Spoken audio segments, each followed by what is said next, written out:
Hello there, friends, and welcome to episode 90 of That One Gaming Podcast. My name is Colin, but I'm otherwise known as Delicious Morsels, and here with me today is Lucas, aka Carn Evil 9. How is Lucas doing today? How did you get in my house? Don't worry about it. That's for us to know and you to not know. Because by us, I mean that Neal is also here, better known as VMK89. How is Neal today? I'm doing pretty swell. We'll go with that. Okay, swell. Yeah, swell. We'll go with swell. Indeed. If you're new to the podcast, welcome. You can find us on Spotify, Apple, or one of the many other podcasting platforms out there where the three of us get together every other week to talk about a variety of topics in the world of gaming. However, after just shy of 4 years, we now arrive at our final episode of That One Gaming Podcast. To commemorate this, we are going to be looking back on some of our favorite games that we've played since we began the podcast as one final celebration of our time here together. But before we get to our main topic discussion, we like to talk about the games we've played since the last episode. So, Lucas, take us away for our final what we've been playing. Well, I've been playing Mega Man, unsurprisingly. Mega Man. One of the things I do best. I beat Mega Man 8, and I started work on Mega Man 9. I cleared all of the Robot Masters, and then I had started on the Wily Castle, and then, let's see... I think I got up to what would have been the boss refight stage, except I thought, oh, I'll just quick run to the item shop, top off my items and stuff. Guess what happens if you go to the item shop instead of hitting continue when you clear a stage in the Wily Castle? You go back to the beginning of the Wily Castle. Oh no. Yeah. So I lost all my progress on the Mega Man 9 Wily Castle, and I honestly I haven't touched it since, just because, that's a frustrating thing.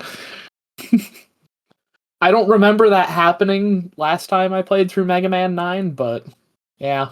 Yeah, it's a bit frustrating because 2 games ago with Mega Man 7, you could, it kicked you out to the level select menu between stages, so you could go to the item shop in that just fine and go top off all your items and stuff and then go fight Dr. Wily and rinse and repeat, because they would give you a big bolt every time you went through the beginning of the stage, so you could just keep grinding away and buying up E-tanks and W-tanks and S-tanks and other useful things for fighting Dr. Wily.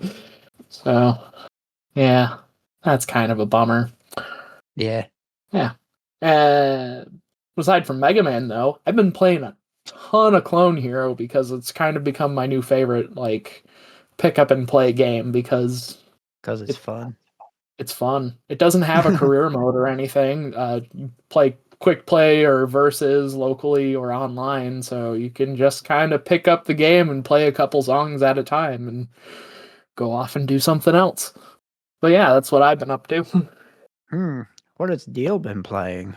I haven't been playing a ton. Obviously, we just did some Clone here, but been continuing my playthrough of Portal on Switch.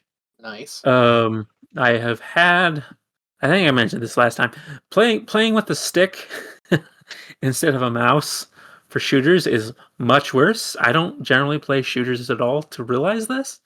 So yeah, it's definitely way harder, and it's made me realize that holy cow, I don't think I could ever play Minecraft on a controller. It's funny because I know you're objectively right, but I still prefer controllers. For shooters? Yes. Yeah. Well, I mean, if you started doing that, I can definitely understand. Yeah. I was born and raised on Halo, the OG. Because the and of only course first GoldenEye player before that too. If only for good. Yeah, one of the first shooters I ever played was Unreal Tournament on the PS2, and then years later I got a hold of the GOG version of Unreal Tournament for PC, and I tried configuring my Logitech dual action controller to play it, and it was just so much more fun with a mouse and keyboard on that. Mm-hmm. So I've kind of Yeah. slowly become a mouse and keyboard player for shooters. Honestly, even in Halo sometimes. But yeah, also been playing Minecraft. Speaking of, we are currently working on making the various areas, factions, and cities and point of interests connected via the Nether. We've been working on the Nether Road for a while, but we're now trying to do sort of like some signposting in the Nether. So like for people that don't know where things are, you can actually kind of tell. Helps since most of the factions have banners that we can put in the new shelf item.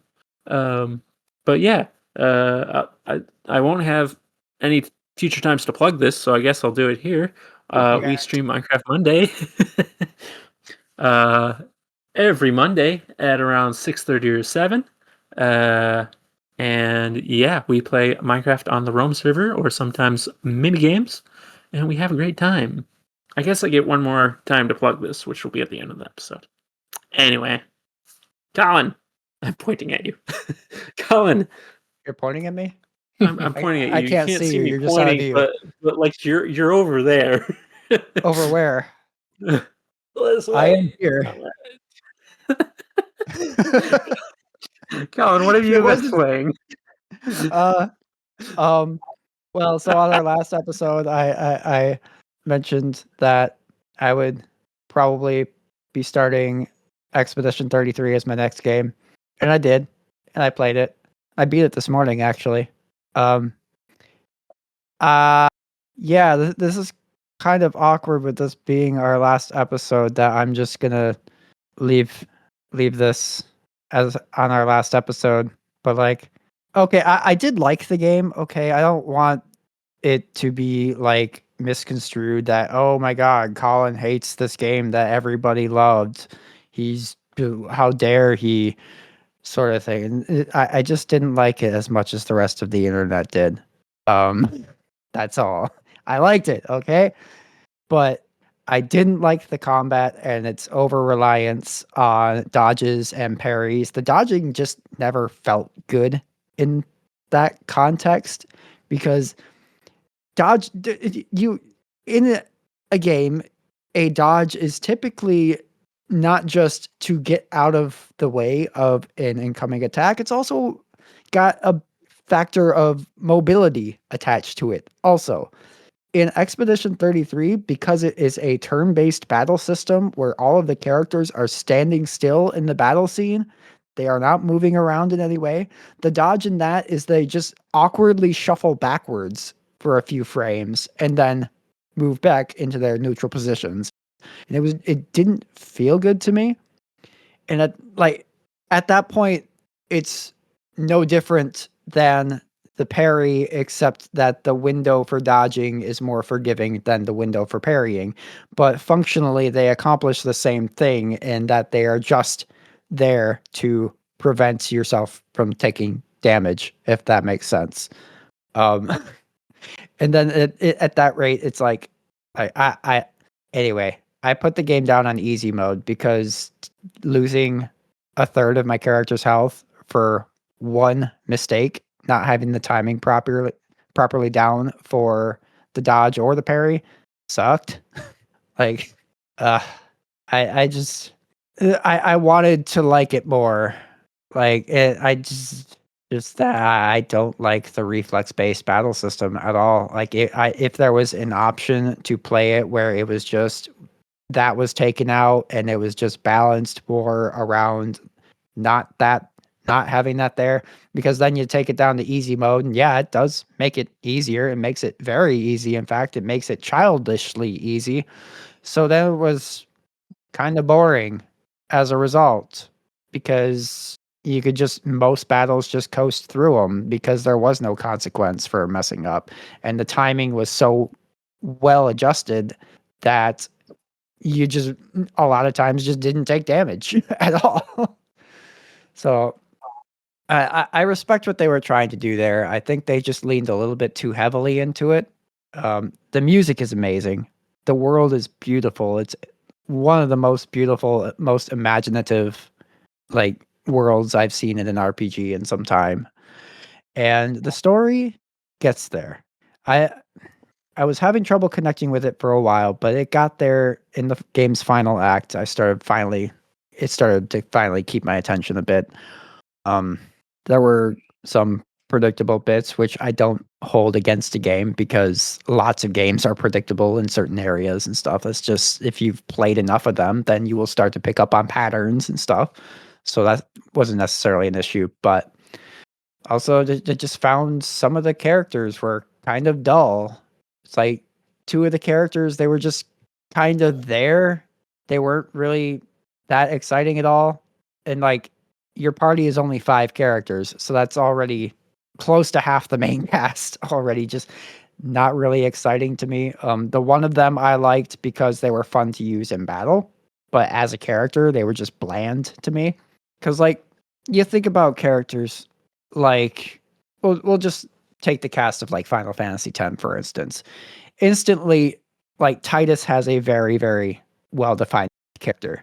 You may or may not like him, but he's a very well-defined character. He's very cocky. He is kind of whiny. He's got daddy issues. Like, all of this, instantly. Or like Waka. Like, he's kind of racist. He's very, very religious, and that kind of pushes him toward being racist. Lulu, she's very, like, she feels like she has to be the mature one of the group. She has kind of like the motherly role to try and protect Yuna. Yuna herself, she is struggling with her position, trying to live up to the legacy of her father. Like, all of these characters, from the moment that they are introduced, you have something to ground them to you and to latch onto and stuff. And there's characters in the cast of Expedition 33 that are just like, why are you here? Except the fact that we need to fill this spot in this party because we need more than 2 characters to complete this quest, sort of thing. And like, you don't find out any real information to really make you even start to care about them unless you're going through optional dialogue conversations at camp. So you can entirely miss those if you're not doing the optional stuff on the side. So because of that, it kind of made it a little bit difficult to care about certain characters. And there were certain characters that were more interesting because the story was making them more interesting. And then there were characters that were interesting because they were freaking hilarious, like Minoko and Eskie were amazing characters. And every time they opened their mouths, it was funny. It put a grin on my face.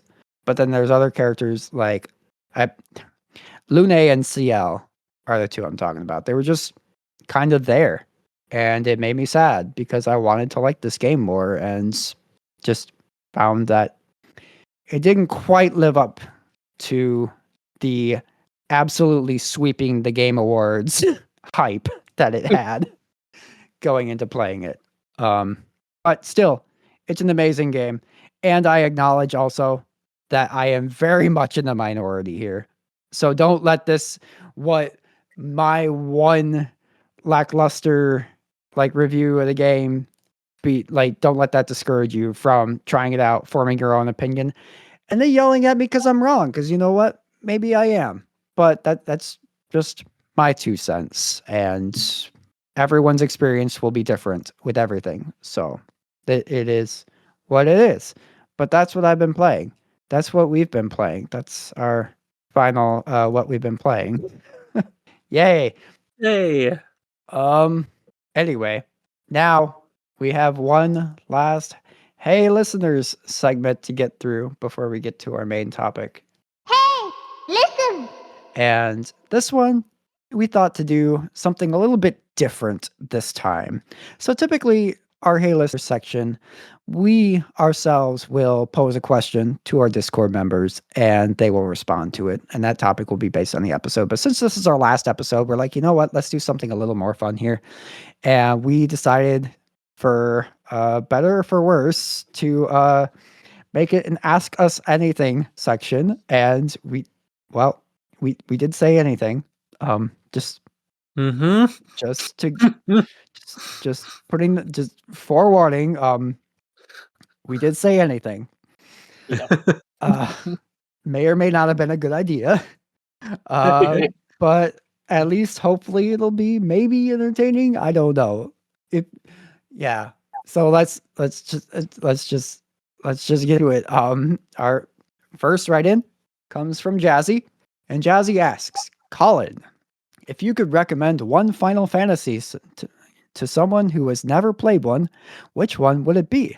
Not necessarily your personal favorite, but which one do you think is most representative of the franchise or most welcoming to a newcomer? And then he goes on, Lucas, same, but with Mega Man. Neal, same, but with Sonic. So I'll start. And I'm not saying it because it's my favorite, but it just happens to be my favorite. But Final Fantasy X is my go-to when I get this question. It's still modern enough that it has things like voice acting and just all that stuff. It still feels modern enough in that sense that it wouldn't be very off-putting for someone that's more used to more modern games. But it's also classic enough in that it retains enough of the classic Final Fantasy formula that if you're into more retro style RPGs with a turn-based battle system and stuff, you'll be able to enjoy it in that way as well. So, and just the story is incredible. The characters are incredible, even the ones that people say are bad.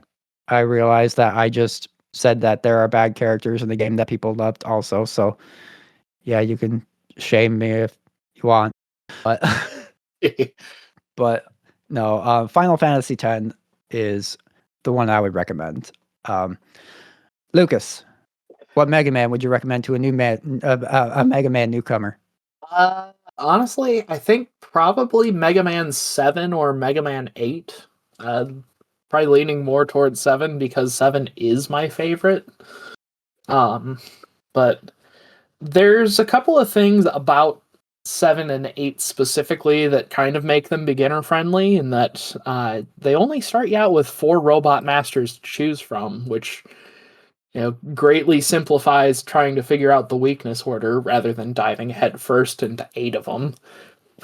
I think 7 is probably the more beginner friendly up to a point. Just because 7 does have one of the hardest final bosses in the Mega Man series.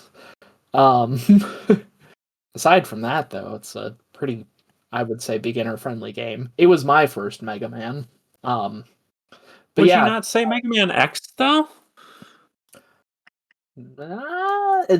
X is also a pretty good beginner-friendly Mega Man game. That was mine. Yeah, exactly. Yeah. It was my first. Well, 7 was my first Mega Man game. 7. Right. But yeah, I think only starting you out with 4 Robot Masters and then giving you the other 4 Robot Masters after doing sort of a mid-stage. Yeah, I can see that helping. Yeah. And it's also nice, and I think nicer than the way Mega Man 8 does it, because there's no crossover between the 4 Robot Masters they start you with and the 4 that appear after the mid-boss stage. Mega Man 7, the starting 4, Cloud Man, Freeze Man, Junk Man, and Burst Man, that's a perfect weakness cycle. So, like, Cloud Man is weak to Burst Man is weak to Freeze Man is weak to Junk Man is weak to Cloud Man. But when you get to the other 4, Spring Man, Slash Man, Turbo Man, and Shade Man, Slash Man is also weak to the Freeze Cracker, which is Freeze Man's weapon. then goes, Slash Man's weak to Freeze Man. Spring Man is weak to Slash Man. Shade Man is weak to Spring Man. And then Turbo Man is weak to Shade Man. But you'll see that Turbo Man apparently isn't the weakness of anyone. But he's actually the weakness of two Robot Masters, because both Slash Man and Burst Man actually have dual weakness of Freeze Cracker and Scorch Burner. So Mega Man 7's boss weakness cycle is actually a figure 8. So yeah, it's nice that it's like two complete intersecting loops for the 8 Robot Master weaknesses, which is pretty cool. And honestly kind of preferable to having like 2 separate 4 Robot Master weakness cycles like with Mega Man 8. But yeah, I also just really love Mega Man 7, and yeah, it's a really, really good Mega Man game. So that's my recommendation. Neal, what Sonic game would you recommend? I would definitely say Sonic 2. Yeah. Yeah. Sonic 1, like, that is my first classic game I played, and I have a soft spot for it, but it's definitely kind of puts you off, especially that second act. And Sonic 3 definitely is getting more complicated. Sonic 2 is definitely the best one to start with. I know some people try to play Sonic Mania. I really don't recommend that. Sonic Mania is more complex than Sonic 3 and Knuckles, and there's a lot going on in that game. So, like, not the best for starting out. Definitely a good game. Just start with at least one of the other Genesis games. Because, yeah. You hear, oh, Mania is the best game. Since Sonic 3 and Knuckles are just, sometimes people say, just the best game. That doesn't necessarily mean you should start with it in the case of Sonic. So yeah, 2D Sonic 2. As far as 3D Sonic goes, I don't think there's a good place to start. Just pick one. If you want to play 3D Sonic, honestly, start with Sonic 2 and then go back. Because yeah. There's no good one. I guess maybe Colors. Yeah. All right. But Jazzy has more questions. Yes. He asks us, for all of us, what's your favorite vacation you've ever been on, or favorite place that you've traveled to? So, Lucas, why don't you go first? It's gonna sound like incredibly basic, but Disney World? The one and only time I've ever actually been there was part of a high school orchestra trip, and I got to perform at Disney World. That's cool. I also got to do like a music workshop with one of the like music directors of the park. Yeah, we did sort of we did like a lead sheet playthrough of Trash in the Camp from Tarzan. That was dope. So yeah, that's a pretty high ranking favorite place. I would say also maybe probably visiting my aunt in New York City, since she lives out there. She works for a big legal firm there. I'm still mad though that we missed out on going to Nintendo World while we were there. Yeah. And what makes it even worse is that it was right by 30 Rock, and we did the tour, or the NBC Studios tour in 30 Rockefeller Center. Oh. And it was right in that plaza, and we ended up just missing out on it. It got overlooked, and yeah. That sucks. Yeah. Guess you gotta go back. Yep. Yeah, sometime probably take Becca and the kids and go visit Aunt Lisa in New York. Yeah, that'd be fun. Yeah. It's nice and cheap too, because we just stay in her apartment. Right. Well, what about Neil? You got any vacation places? So this is not my answer, but me and Lucas attended the same school. I was part of the band, which was a separate thing from orchestra, and we also went to Disney World. However, that was kind of awful because I forgot to take my medicine the first night after getting there, and ended up staying up all night, which kind of affected the rest of the trip because I was like completely tired. Yeah. But so yes, I've been to Disney World. Unfortunately, because of circumstances, I did not enjoy it. So instead, I'm going to go with Yellowstone because I went with my family to Yellowstone after visiting some family in Montana. We all went south to Yellowstone, and damn, is that a cool place! Uh, Highly recommend Yellowstone if you're ever out in that area. Are the stones actually yellow? Some of them are. Nice. Yeah. I can second Yellowstone too. We did a family trip to visit my grandpa and step grandma. They were working as they were working at the park. So yeah, we did that in high school. Went to go visit them, and then we took the Amtrak California Zephyr out there from Chicago after taking the Pure Marquette from Grand Rapids to there. Yeah, Yellowstone is a really cool place. I don't think I saw all of it. I was only there for a few days. There's so much to look at. Yeah. You gotta see Old Faithful though. Yeah. Yeah, that's required. Yep. There's a lot of cool sights to see in the park. Some weird stuff there. Yes. But yeah, Colin, what about you? Oh, let's see. I guess because we didn't really vacation very often growing up, and I do so even less now as an adult. But there's places we go camping every now and then for like long weekends and stuff, but not like vacation-y kind of stuff. But there is one that we did, my dad, my brother, and I, way back in 2012, which was wow, that was 14 years ago already this year. That's wild.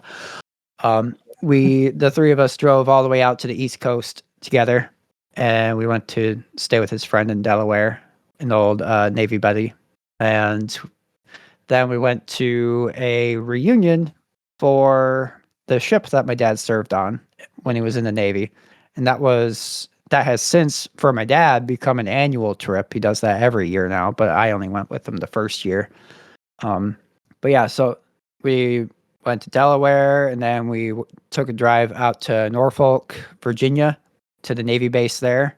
I actually had been there previously as a very, very wee child because, my dad was still in the Navy when I was little and stuff, so he was just reserves, but every now and then they would have a big thing where they're required to come out to like one of the bigger bases for something and stuff. And there was one time I remember it's weird because I was like maybe 2, but I still vividly remember being in the hotel in Norfolk looking out on the water with my mom and stuff. And then there's a tunnel that actually goes under the water out there.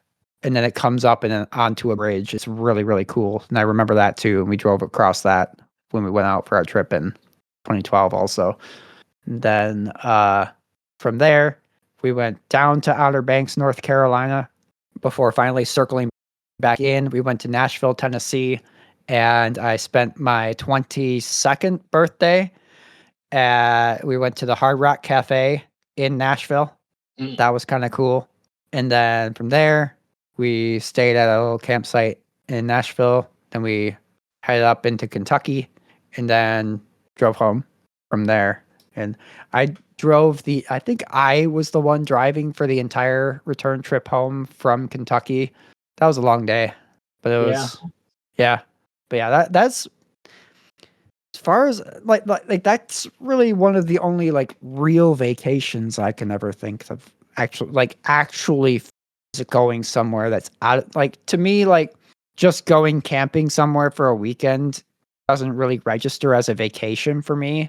And like going somewhere that's still relatively local, like within our home state even, doesn't really register as a vacation to me. Like um I don't know, I'm I just don't weird know. like that, but I considered Mackinac Island when I went there when I was young. yeah, that's true. And I guess I could also consider last year's trip to Mackinac Island probably my favorite vacation that I've been on, because That I was got pretty. engaged on Mackinac Island. So, Yeah. Mhm. yeah. So that was pretty nice. Yeah. Plus Mackinac Island is like beautiful. So, Mhm. highly recommend, like, if you're ever going anywhere in Michigan, make the drive all the way up to Mackinac and go check out the island. It's very much worth. Very beautiful up there. Maybe even make a couple days out of it. It's definitely worth taking or like renting a bike and cycling around the island. Yes, it is. Actually, it's a lot more worth if you just bring your own bike, because the the bicycle rental prices are insane. Yeah, I'm sure they are. But the campsite that we stayed at was about a mile from downtown Mackinac this past summer, and they had a deal with the Mackinac Island company, whatever, that handles all the rentals and stuff. So we got a really big discount on like bringing our own bikes over for the day. Nice. So that's also a good thing to kind of keep an eye out for, if you can book at a site that has deals with the island and everything like that, you can save some money that way too. But yeah. But yeah, so that would be mine. Now we have another from Jazzy, another question for specifically Lucas. Of all the challenges that you could have done for being wrong about Metroid and Mega Man, what compelled you to do spicy food challenges? Yeah, I don't know. I guess probably just like my spice tolerance in general. um like it's that to me. It's a challenge. Like I I love spicy food. I usually order things very spicy when it comes to like just like hot wings or going out to a Thai restaurant. I'll usually end up getting like medium to high heat uh pad Thai. I've always been fond of the flavor of peppers. Like I used to eat just like whole raw bell peppers straight off of the pepper bushes in my mom's garden when I was growing up. So like I like the flavor of peppers in general. Like most spicy pepper variants just taste like that, but with more capsaicin. So like peppers don't bother me. Like sure the spice doesn't play very well coming out the other end, but like, going in, I like spicy food. I've just always been fond of things with strong flavors, really. Like, I mean, you know, beer, whiskey, black coffee, just strong, kind of bitter flavors is sort of my thing. So yeah, that's what. And I guess the reason why I picked hot sauce this time around instead of the one chip challenge is because the one chip challenge, we all found out that it was discontinued because someone had a heart attack after eating the one chip challenge chip. Mostly owed due to a pre-existing heart condition and also, yeah, but Aren't they a minor too? yes, they were. Yeah. Which was That would not do the it. intended target audience. Yep. Yep. But hey, Yeah. Even that- Colin has taken part in torturing me with spice. Remember that camping trip we went on, and you had a special marinated steak for me that you sure had did. like I had one marinated just in special for Lucas. Yep, it was marinated in red wine and Chili peppers. yeah. Yep. I remember that. Yeah. It's good times. Pang It's good times. thought I was crazy for eating that. Yeah, good times. Yeah. Anyway, Honestly, her papaya salad was spicier than that steak was. Not gonna lie. yeah, I bet. Yeah, well, cooking the steak probably also burned a lot of the spice out of it too. It usually does. Yeah, it was still a fun experiment. It's fun It experimenting was. with food when it doesn't kill you. Yeah. Anyway, well that's the end of Jazzy's first round of questions to be continued. So now we got some questions from Diablo. Diablo's first question is, what are your guys' favorite and least favorite final bosses? Lucas, what do you got? Say, as soon as I find where I put my question answers. Hurry up already. Oh, Gygas from Earthbound, just because of how it works or how the fight works mechanically, and then Olga Flo from Phantasy Star Online Episode 2 as my least favorite. It's just a really difficult boss, and like I've spent an overwhelming majority of my time playing Phantasy Star Online offline on the GameCube. So I was usually fighting Olga Flo solo, and Olga Flo has one-hit kill attacks, and yeah. So you either bring scape dolls or you probably don't win that fight unless you can deal damage like crazy.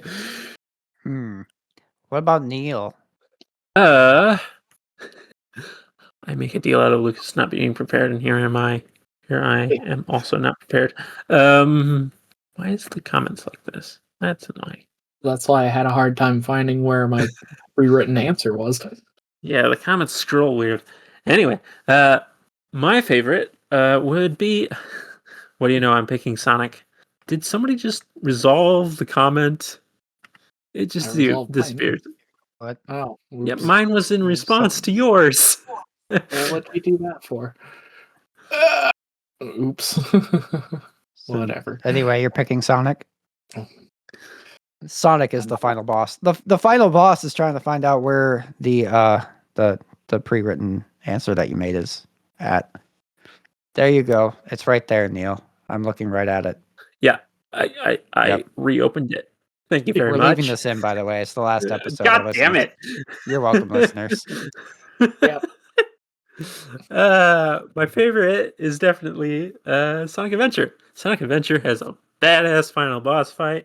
One of the songs we played on Clone Hero today is the final boss theme. That is why my favorite Sonic song is "Open Your Heart," for sure. That was a painful Clone Hero chart. It was rough, yeah. I also hadn't figured out the whole you have to strum and press the button. That's how guitars work. Yes, it is. To be fair, I've never... The guitarist in the room. I've never put on a guitar or a Guitar Hero controller in my life. Lucas had to help me how make a guitar strap work. Yeah. Yeah. But yeah, Perfect Chaos is a super fun boss fight. Chaos! Chaos! So last episode, we gotta have one. We do. My memory of it might be a bit tainted by the Sonic Generations version of it, which is even better. Except Sonic isn't super. He's just stronger than he was back then. Speaking of Sonic Generations, we're going to go with Sonic Generations final boss fight as my least favorite.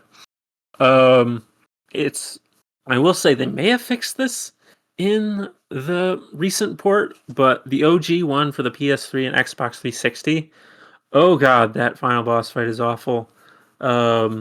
It's confusing. You can't tell exactly what you're supposed to do, which is surprising because also at the same time, there's a ridiculous amount of character arcs going on. which doesn't happen anywhere else in the game.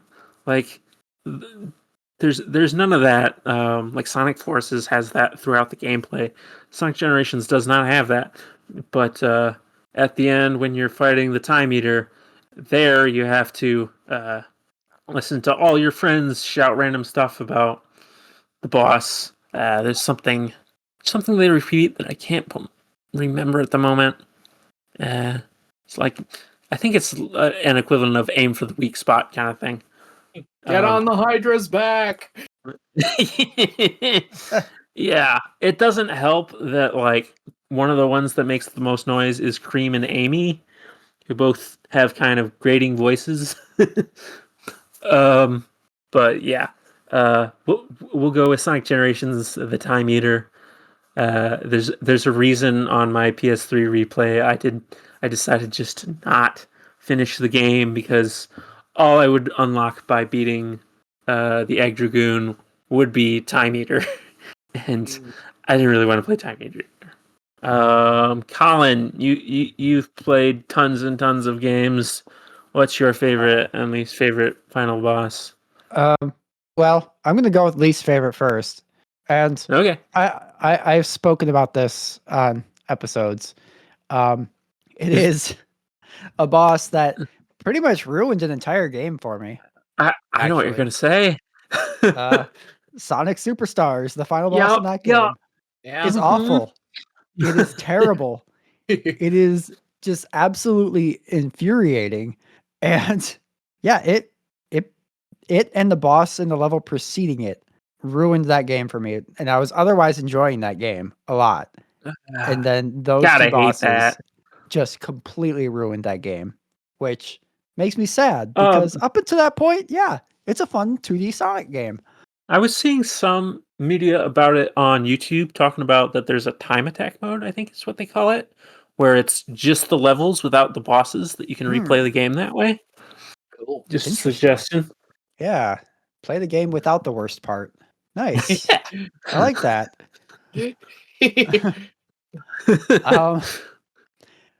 And then, I mean, how do you pick just one favorite final boss? Like, yeah. And then also, in a lot of cases, how do you talk about a final boss without spoiling the final boss? It's an older game, I guess. Well, I mean, I in the context of it being like an RPG type final boss. Yep. Because this one is, those that know, I mean, I'm not going to say any details about who or what the final boss is, but those that know will know. Final boss in Final Fantasy XIV Shadowbringers is just, I loved it. Like, just what it means for the story at that point in the game, who you were fighting, why you were fighting them. The music, like the entire fight is to the backdrop of the Shadowbringers theme song, which is one of the coolest themes that Soken has written for that game. It was an incredibly climactic moment for me when I got to that point in the game. And yeah, getting to the end of that and fighting that boss and beating the boss and beating the expansion and everything that came after it was just Shadowbringers is an amazing expansion, guys. Is like the player base will always tell you is like, well, it's the best one. It's the best one. And you know what? They're freaking right. It is. It's incredible. It is a life-changing experience. It's wonderful. I love everything about it, including its final boss. That's my pick. Diablo has another question for us, though. We got a lot of questions. This is great. Diablo's next question. What are the top 3 games you 3 think are underrated? Now, how do we want to tackle this? Should we just do one each for 3, or is he asking for 3 each? I don't know. Let's just do one games each. you 3 think are underrated. I've got 3 games. I think Lucas does too on these comments that are sitting there. Oh, yeah, okay. I could rattle 3 off real quick. Okay, rattle them. Same. Cave Story, Mega Man Extreme 2, and Phantasy Star. Okay. Sonic 4 Episode 2 gets bad what's the word? Bad reputation, because the first episode was really bad too. Need for Speed, like some of the early like PS2, GameCube / Xbox era stuff. I underrated in that they're very much like the kind of, well, these aren't gamer games, they're more of for the masses. But I think the Need for Speed games are actually pretty good. And then my last is just more of a like, you probably haven't heard of this, and it's Bomb Chicken. Play Bomb Chicken. Chicken. The chicken that is also a bomb. He lays bombs instead of eggs. It's a puzzle game, actually. It's a pretty neat puzzle game. Yeah. Colin. Okay. We'll start off with the biggest one of the three I have, I think. Final Fantasy V. Yeah. Because Yep. even still to this day, with how accessible it is, I still think it's incredibly underrated. Let's see here. Rogue Galaxy, which is a old PS2 RPG by the same studio that made the Dark Cloud games. Mm. But it's a sci-fi RPG, and you're space pirates. It was a really fun game.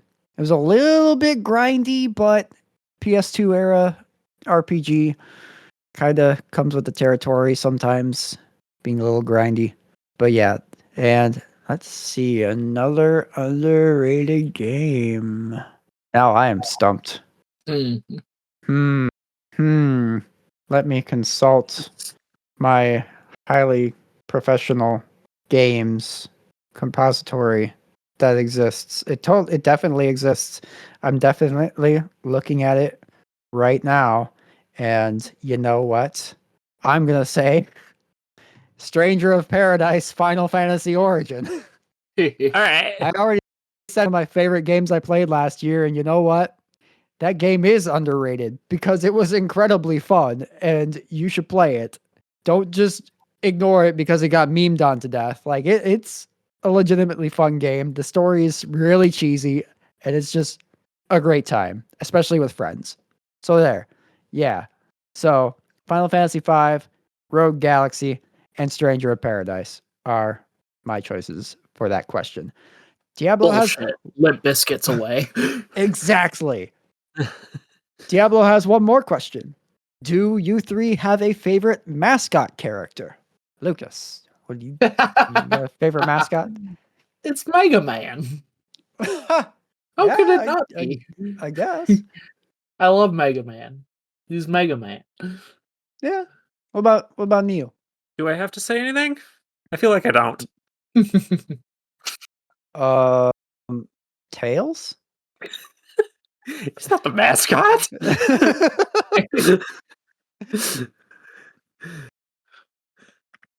Well, I'm gonna go with one that some people will probably call me crazy for it. And this isn't to say they are my favorite, but I feel like they're just a wee bit underappreciated. Just a little bit. Not saying they're a great character, but they are a mascot of the game that they are from. And they have their moments. That character is Teddy from Persona 4. I kind of love like Teddy. He's Yeah. great. He's well, I'm not going to talk about it more because it might be considered spoilers and stuff, but I like Teddy. He's okay. Is he better than Morgana? I don't know. I like Persona 5. I mean, I like Persona 4 more than 5, but is Teddy better than Morgana? Maybe. He might be. Maybe. I don't have custom treasure tokens with Teddy on them. That is true.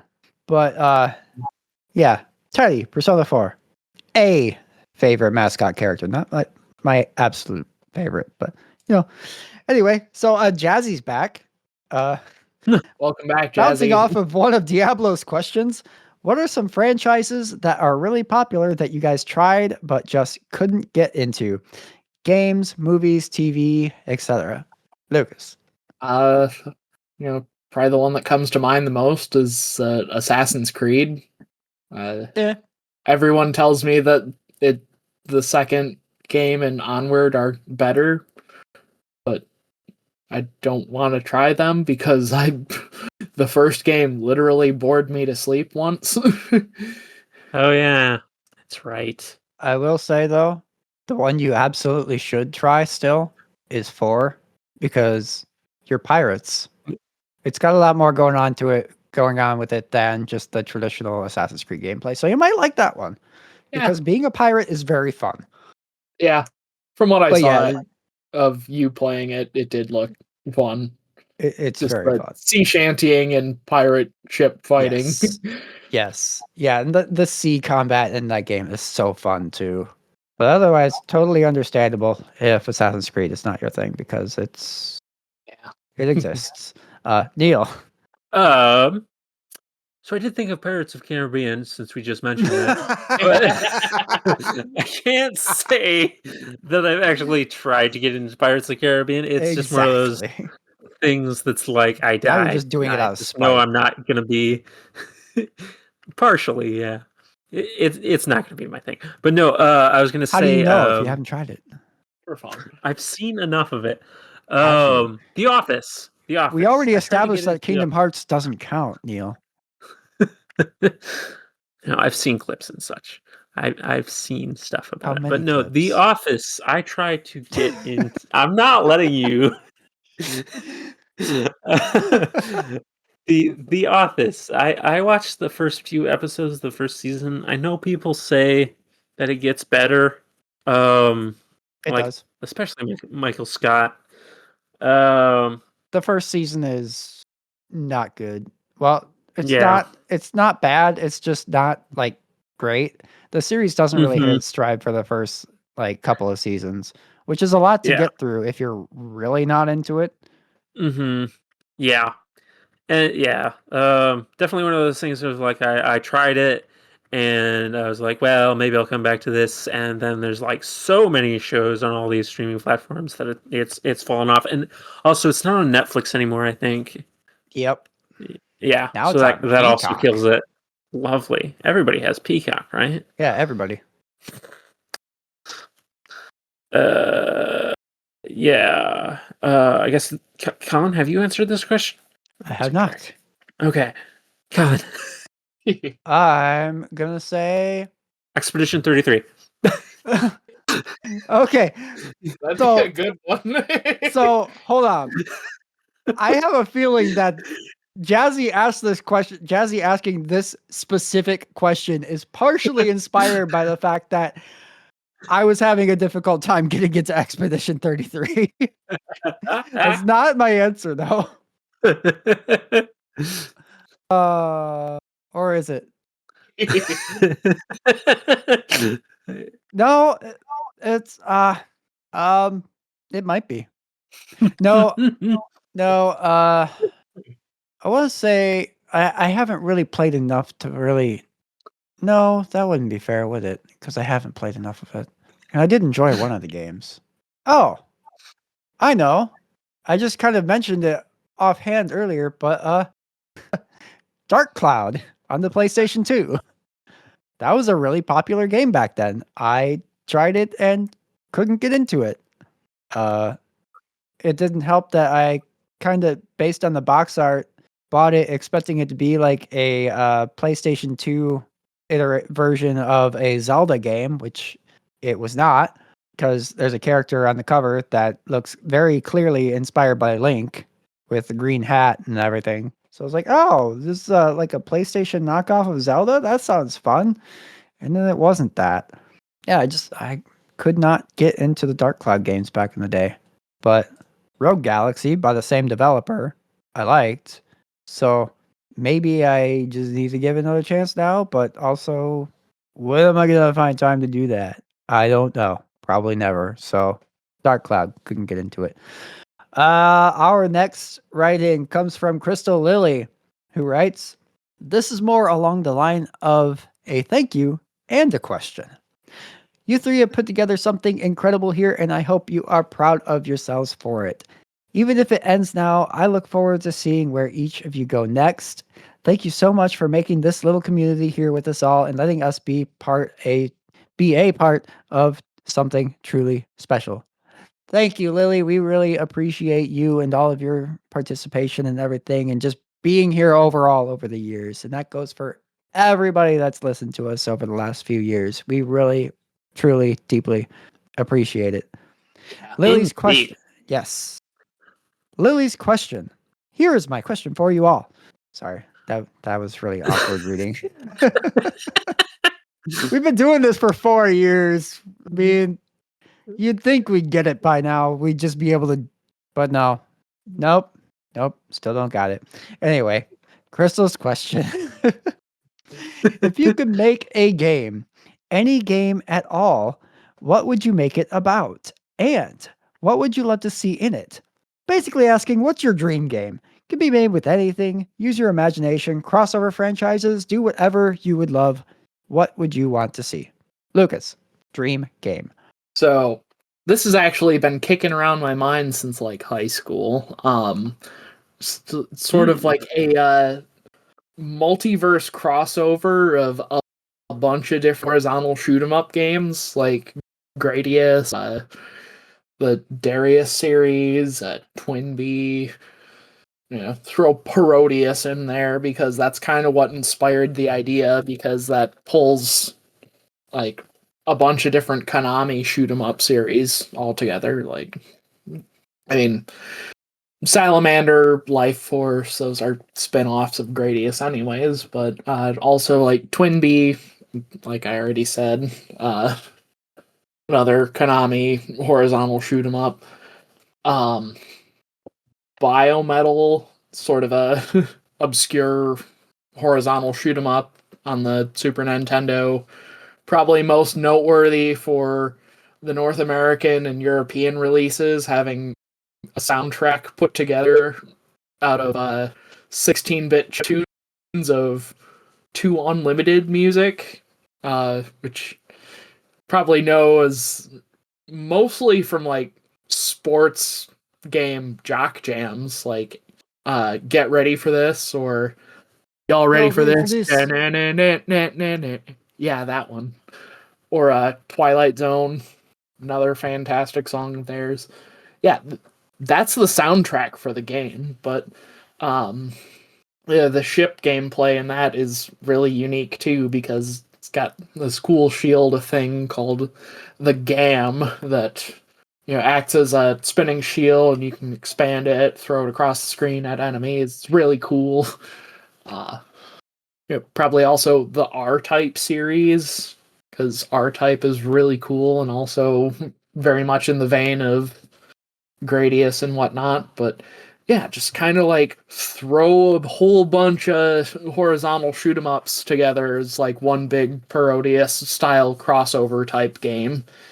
And yeah, my hidden passion for horizontal shoot 'em or horizontally scrolling shoot 'em up games. And yeah, it's ultimate an idea I've had in my head literally since high school, like putting together a clone of the NES Gradius game engine in Game Maker for Java 2. Nice. Neal, what kind of game would you make? There's a trend here. I would love to do less of me making the game, but wanting this game to exist. I would love to see a mainline Sonic game, probably in this either the Boost gameplay or Frontiers gameplay. They're similar enough, based on the Metal Virus arc from IDW Sonic the comics. Basically a zombie outbreak, except it turns everybody into mindless robots because it's Sonic and it's Eggman causing it. It's a really good story, and it is technically already canon, because the IDW comics are canon, so they could totally go back and do it. There's like some really hard-hitting moments in that. Cream has to witness her mother turn into a zombie. Amy, I believe it's either Amy or Gemerl, rushes her away, and Cream is like screaming about it.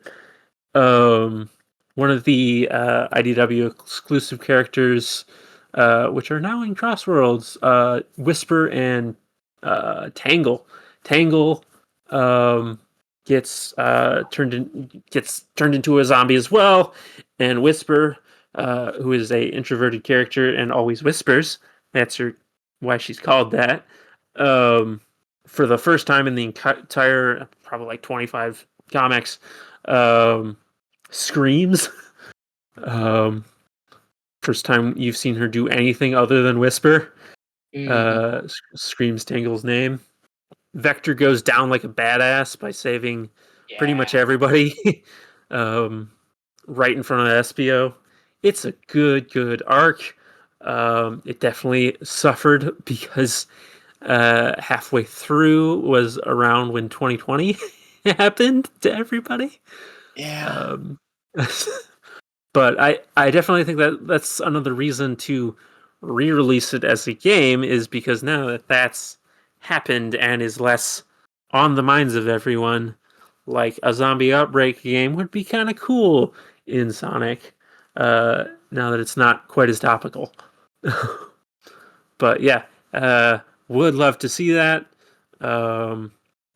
Eggman's great in it. Yeah.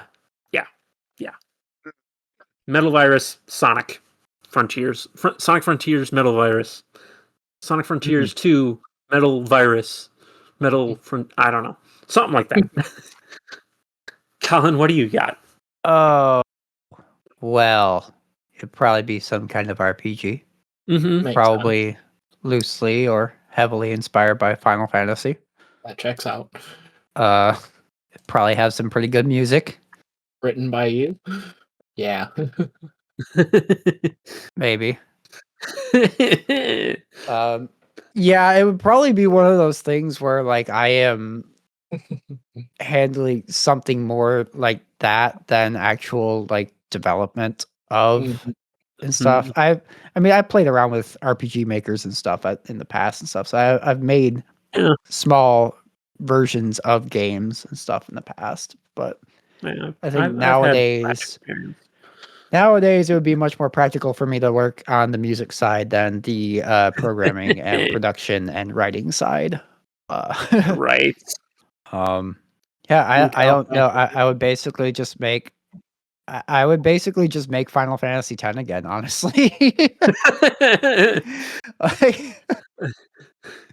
It's a good game.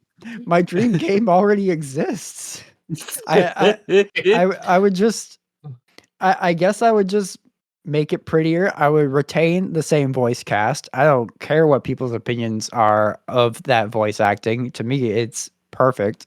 And just make it prettier, basically, and fix that stupid chocobo minigame. That's the only thing I would change. So yeah, my dream game is just a remake of Final Fantasy X that is just basically new graphics, and the chocobo minigame is fixed, and that's it. That's the only changes. Sorry if that seems like a little bit of a cop out, but that's what I got. Yep. Hey, guys, guess what? Jazzy's back. Wow. Wow. Jazzy has another question, and it is, what has been y'all's favorite memory from creating and working on the podcast over the last couple of years? Lucas. I think probably hands down it is calling the Mario Kart tier list game for game. Yeah, that was a good one. Yep. That episode was just really good in general. That was a fun episode. Yeah. I feel like that's a good like starting episode. Yeah. Like just an opener, because we had a few rough ones early on. Yeah. Just start with Mario Kart. If you liked Mario Kart, you'll probably like the show. It was a fun episode. It was really fun. I loved our ranking episodes. Like just those are some of the most fun to do. Mm-hmm. Those that one game episodes. Like anything where like we all have a very common and shared experience of the subject matter that we're talking about is generally been the most fun. Yep. And I guess I kind of hijacked and usurped instead of going going to Neal first, but Go ahead. It's fine. and then I lost my train of thought. Isn't that funny? Nice. Hijack a train and then immediately crash. And then immediately derail it. Yes. I really enjoyed recording the Final Fantasy VII Rebirth review with Jazzy. We recorded for 6 hours. Yeah. 6 hours. It was insane. It was fun. Like, yeah, that was something that will kind of always stay with me also. I mean, I know it was just kind of like a little side ditty from the main show and stuff, but it was still fun to organize and put together. And it was basically a That One Game episode that was just a one-on-one between Jazzy and I. Yeah. Mm-hmm.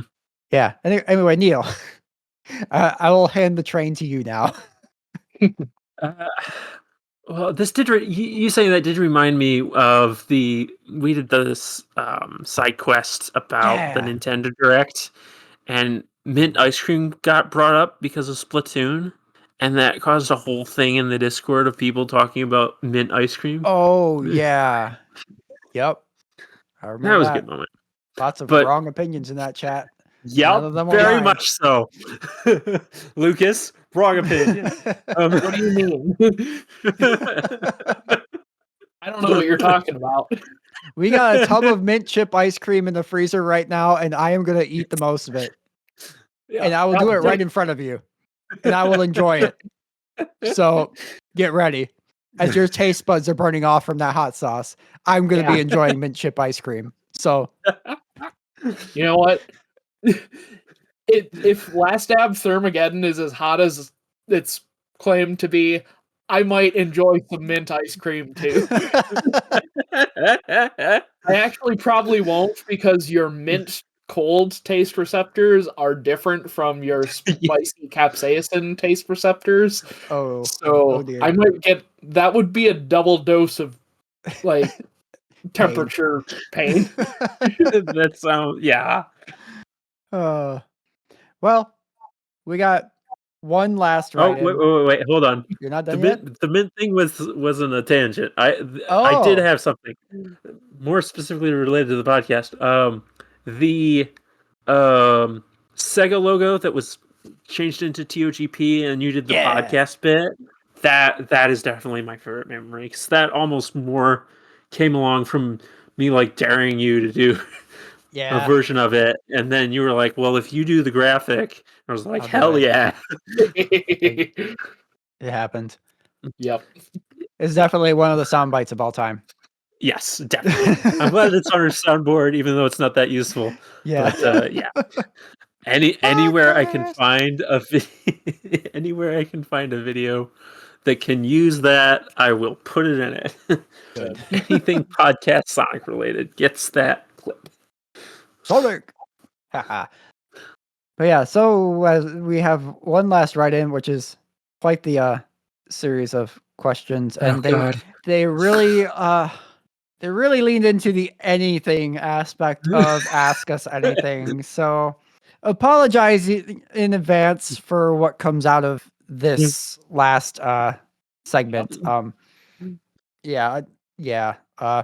last write-in comes from Lord Kirov, and just to set the tone, his first question for us is, I am quoting verbatim, I am not censoring this.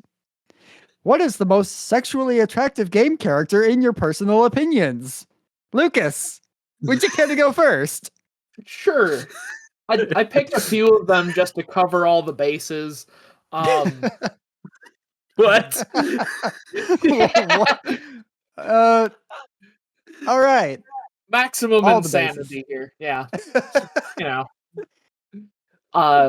We're gonna lead off with Ganondorf from Tears of the Kingdom, because understandable. Yeah, man's hot. Sorry. Not sorry.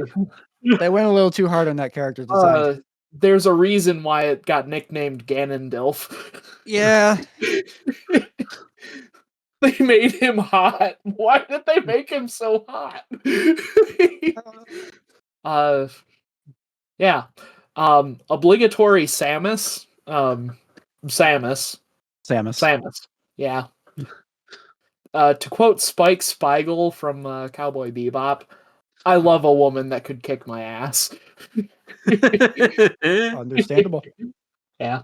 And let's see. Alia from Mega Man X. She's got that sort of like mom energy going on, and well, I'm a parent and all, and yeah.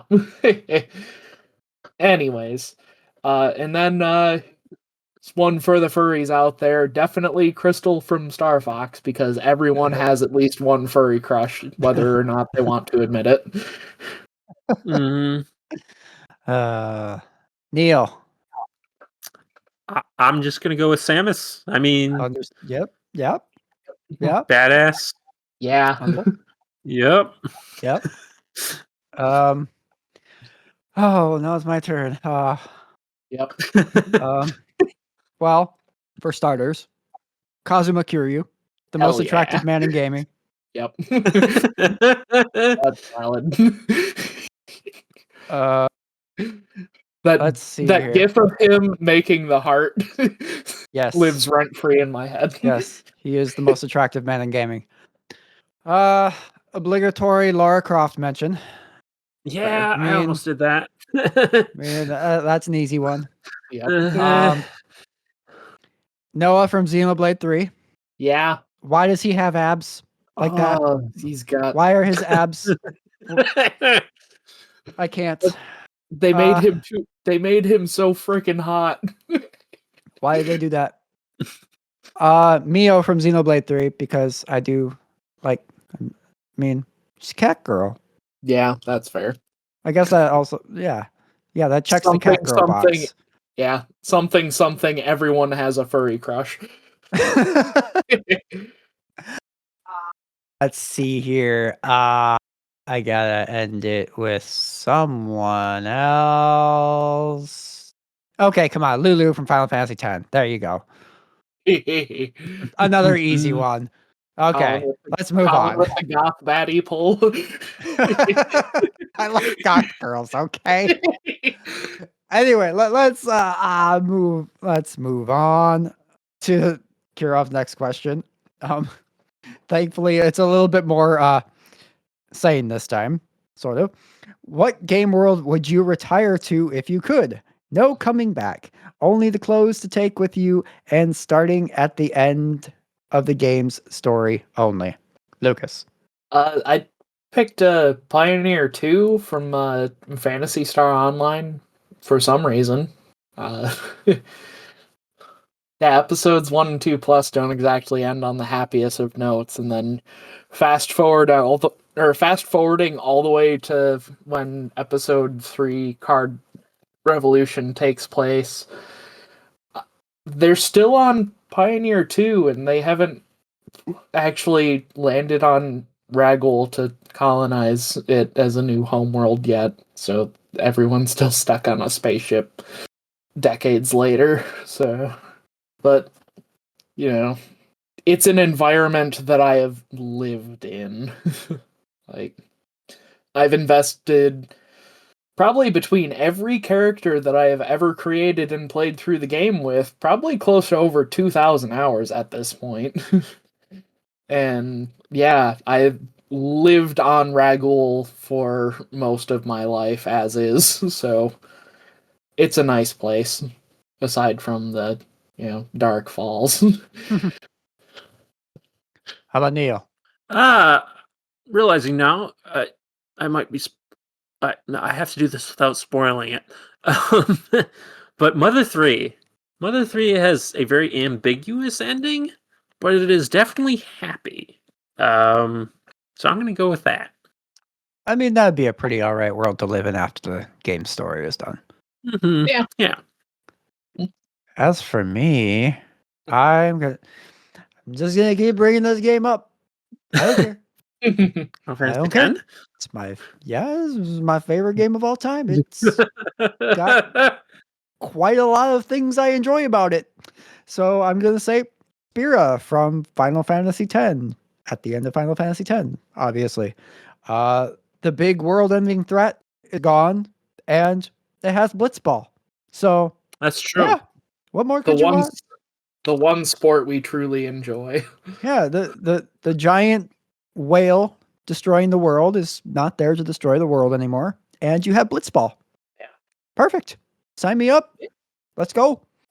Kirov's next question. We're back on the derailment again.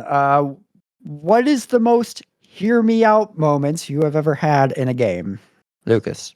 Oh, it was like one of the questions that I didn't have a pre-roll answer to.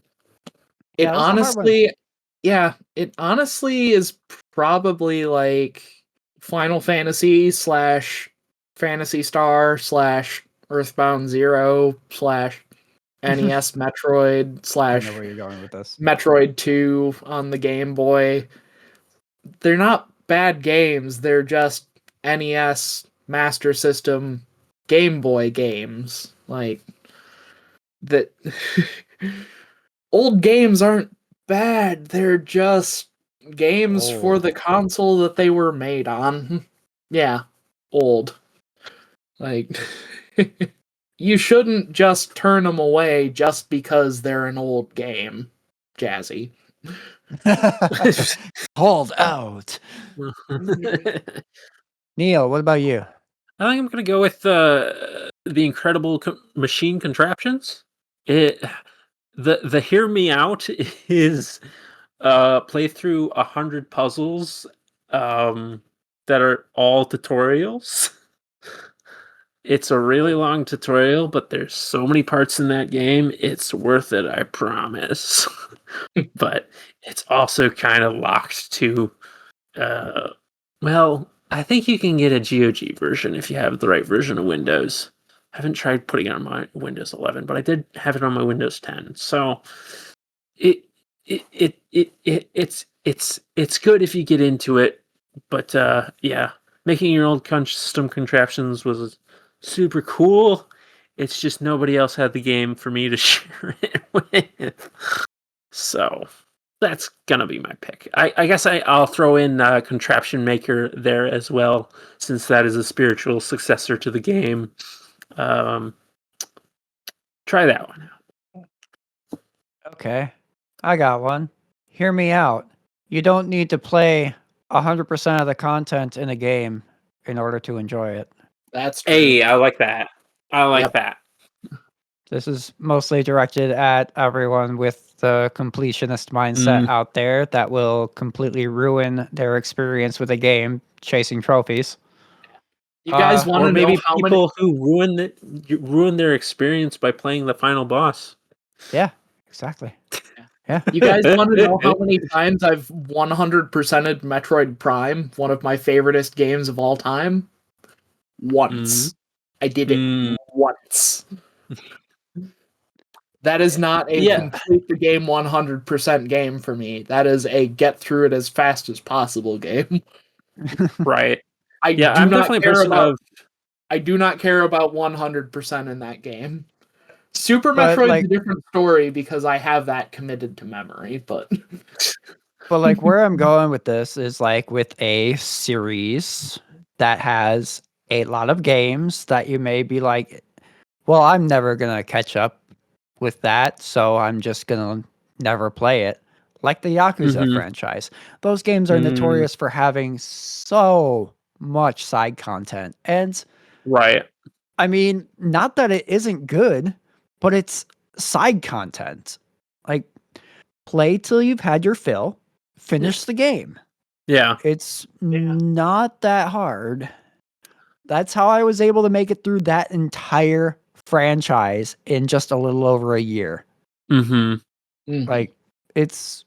I'm 100%... I'm caught up on the Yakuza series. I finished the most recent game, which is the Pirate Yakuza, last month. Or earlier this month. I don't know what time it is anymore. Anyway, like I'm caught up with that. I didn't play my first Yakuza game, my first like actual Yakuza game not a spin-off. I didn't play my first actual Yakuza game until January of 2023. Yeah. And I am caught up on that franchise. You know how I did it? I didn't try and grind out all of the side quests that were available to me. I didn't try and get all the high scores on all the mini games and stuff. I just played them like I would play any other game, just enjoying my time with it until I'm ready to move on to something else. And then I finish it and move on to something else. So hear me out. You don't have to 100% a game every single time. Just there. That's my hear me out moment. God, yeah. Anyway, we got some more questions from Kira. Kira's next question. What game have you seen in a friend's library that made you feel weird that they have it? Lucas. Sorry to do this to you, Brandy, but there was one time I happened to catch a Steam notification saying that you were playing Honey Pop, and I don't care if I don't care if the Steam version is the censored version of the game. That is a adult dating sim combined with what is that, Bejeweled, I think it is. Oh my. Yeah. Like, I don't care if the Steam version is the censored version. That game is it has sex scenes in the non-censored version's game. And yeah. Spicy. Yep. Yeah. Yeah. Yeah. Neal. Okay, I'm going to say I'm not even sorry to call this person out because this is Nathan, Lord Kirov. He brought this upon all himself. the Sakura visual novel games, the entire collection on Steam. Not only does he play them, he streamed them for a while too. Oh. That indeed made me feel very weird. So, like you can't trust let's this get person. back at you, Kira, for asking us these weird questions. Yeah, that's fair. My, how the turntables. Colin, Yeah. how about you? I actually am going to take the cop-out answer here. I don't actually have one because I don't really spy on my friends' libraries at all. And I don't really, at least none of my friends, I have not seen from any of my friends. I also have a very small Steam friends list also. Like, I've never seen anyone pop up with something that's kind of sus. So, yeah, sorry. I don't really have anything for that.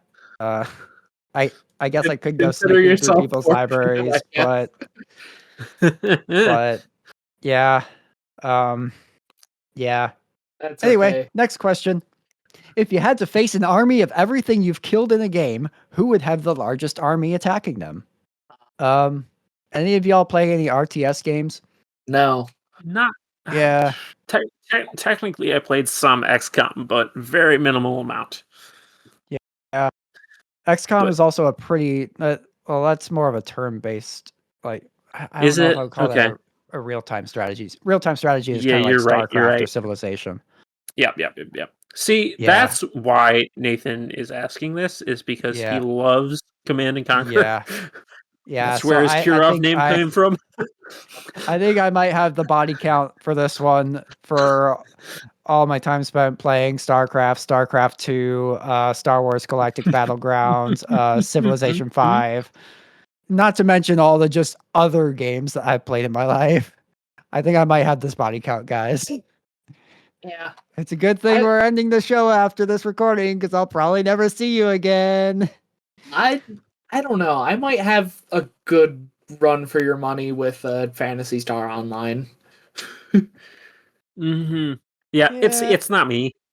It doesn't help that like the game series I've played the most of is Sonic, and that's not really killing things, you're freeing things. So we'd have a bunch of flickies to help us, I guess, if we want to go with that angle. I don't know. Yeah. I've been grinding for rare weapons and PSO since high school. Yeah. But also I've played a pretty fair share of like Muso games too, like Hyrule Warriors and stuff like that. Dynasty there's- Warriors, Gundam. Yeah. Oh, Yeah, where yeah. there is a lot of enemies on screen. Yeah, there Yeah, is. Yeah, I do feel Persona like 5 Strikers.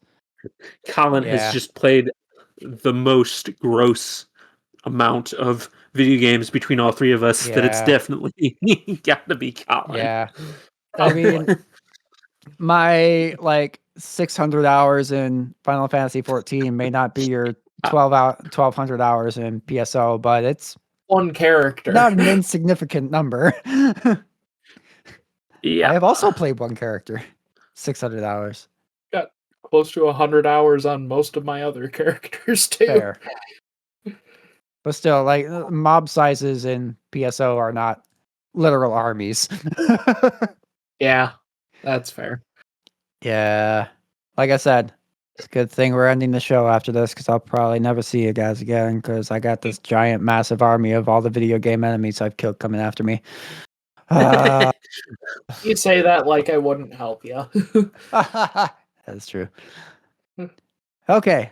Our last question for our final Hey Listeners. This has been great, though. Like, thank you, Yes. everybody that wrote questions, for those of you that wrote multiple questions. This has been fun, and I'm glad we did this the way that we did. Mhm. Like, it made this last Hey Listeners a lot more memorable than just us asking a random question that probably would have been, hey, think back on all the games that you played in specifically just the last 4 years. Which one was your favorite? Like, yeah, so I'm glad we did it Yeah. this way. Me too. So, Mhm. Kira's final question is, what game out of everything you've played would you choose to take the place of a basic star enemy? Lucas. Mega Man. I would be very happy living out the rest of my life as a Met. Well, that's what that question means. Okay. That makes sense. Okay. How about Neil? Earthbound. Starting area enemy is a runaway dog. That sounds like fun. Yeah. I'm going to say Final Fantasy VIII. And one of the first areas of the game has an enemy that's a literal T-Rex that you cannot kill that early in the game. Checkmate. I'm going to be a T-Rex in the Final Fantasy VIII Balam Garden Training Center. Oh yeah. Nice. That is basically there to teach you how to run away from combat in that game. Nice. I am the running tutorial. Just like we're going to run away from this segment and right into our next one. Finally, our main topic. Our favorite games that we've played since 2022. Now, you might think that's a really strange time period with which to pick games from. But you see, we started the podcast in 2022. So these are our favorite games that we have played since we started the podcast. It seems like a nice way to go out. You know what I mean? Yeah. Yeah. Yeah. So, It's a nice- Lucas. A nice recap of everything we've done. Yeah. So, Lucas, So- take us away with your number 5. My number 5 is Mega Man X8. I think it was end of 2023. I was all caught up on that one games until like the beginning of January when we did Chrono Trigger, and I decided to spend the remainder of the year from like September until I think into maybe like the first week or so of January, just playing through as many Mega Man games as possible. And There's a lot of Mega Man games. it was close to 40 games.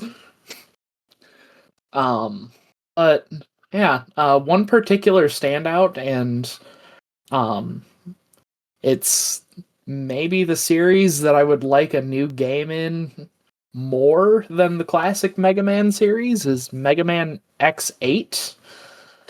I would love to finally have a sequel so that we can stop wondering if Axel is okay and if they ever got off of the orbital elevator that they were going down with. Yeah. Yeah. Kind of a bummer that X8 ended on a bit of a cliffhanger ending. and they haven't touched the X series ever since.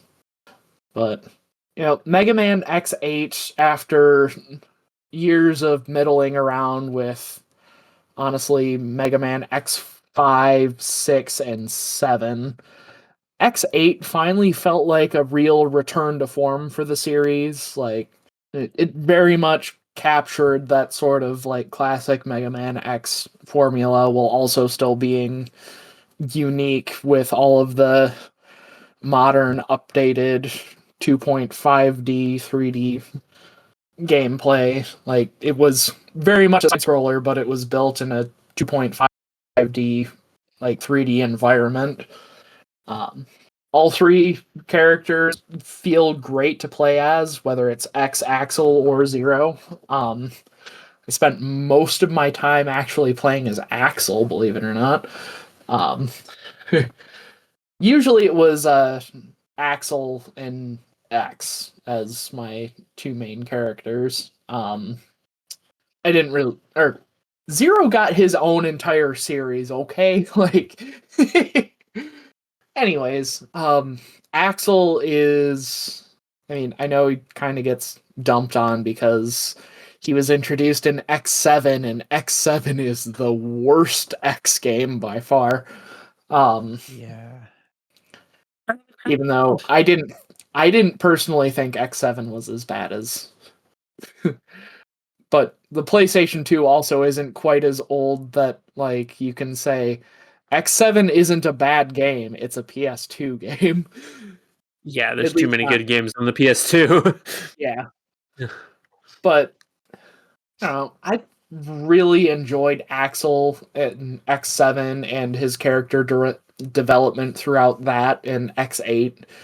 And he's a really good foil to X at this point in time, who is like sort of become disillusioned with all of the fighting of Mavericks because he is actually very much a pacifist, believe it or not. It's like he doesn't want to fight. Meanwhile, Axel is there very much with the attitude of, we need to fight this because this needs to stop.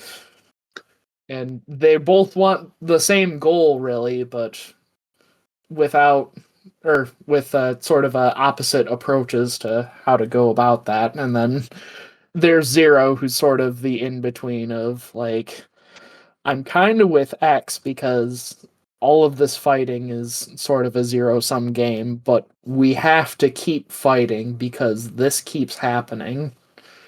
And yeah, it's just really fun character dynamic, and honestly, well-written character dynamics between all three of them.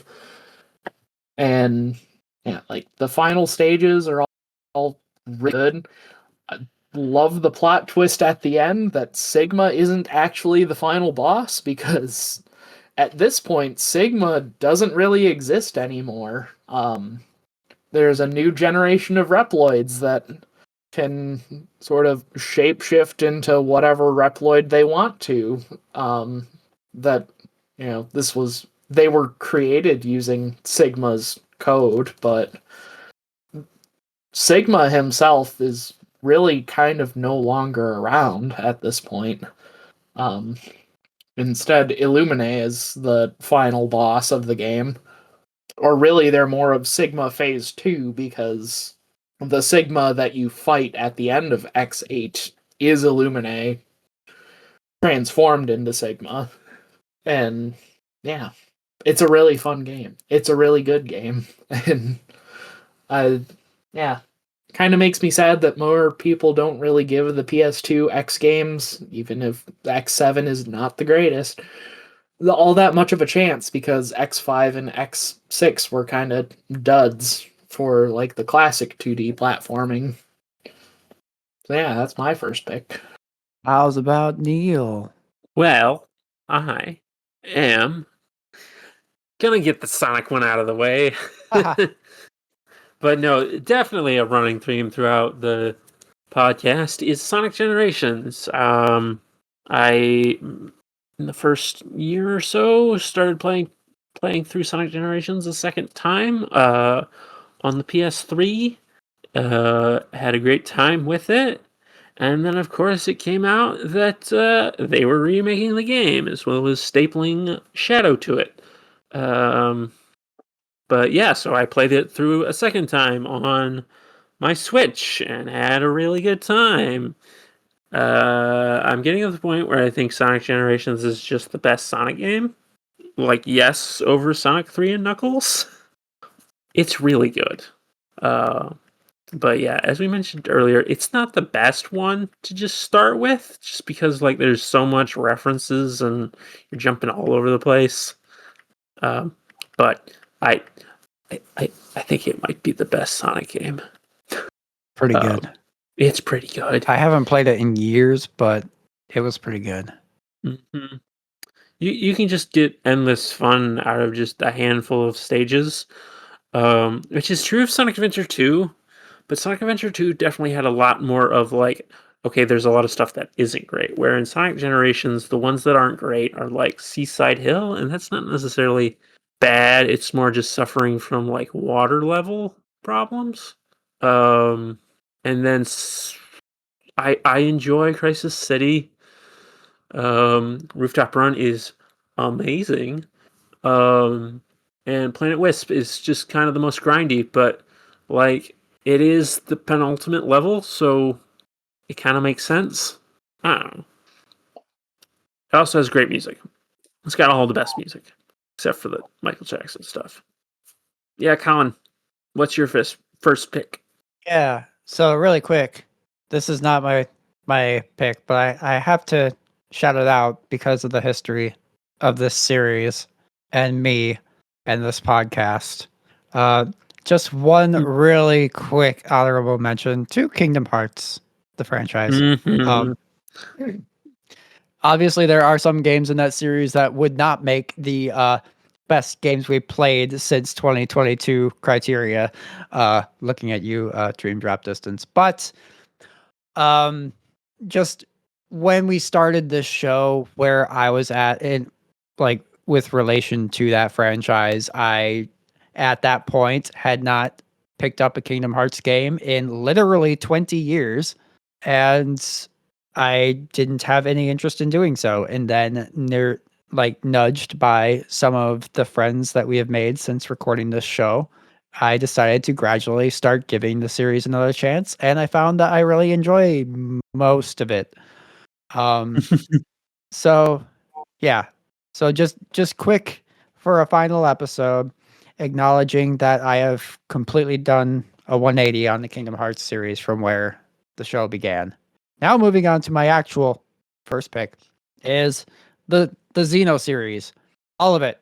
Like Xenogears, Xenosaga, and Xenoblade Chronicles. Prior to starting this show, I had only played Xenoblade Chronicles 2, and I loved it the first time I played it. Loved it even more the second time I played it.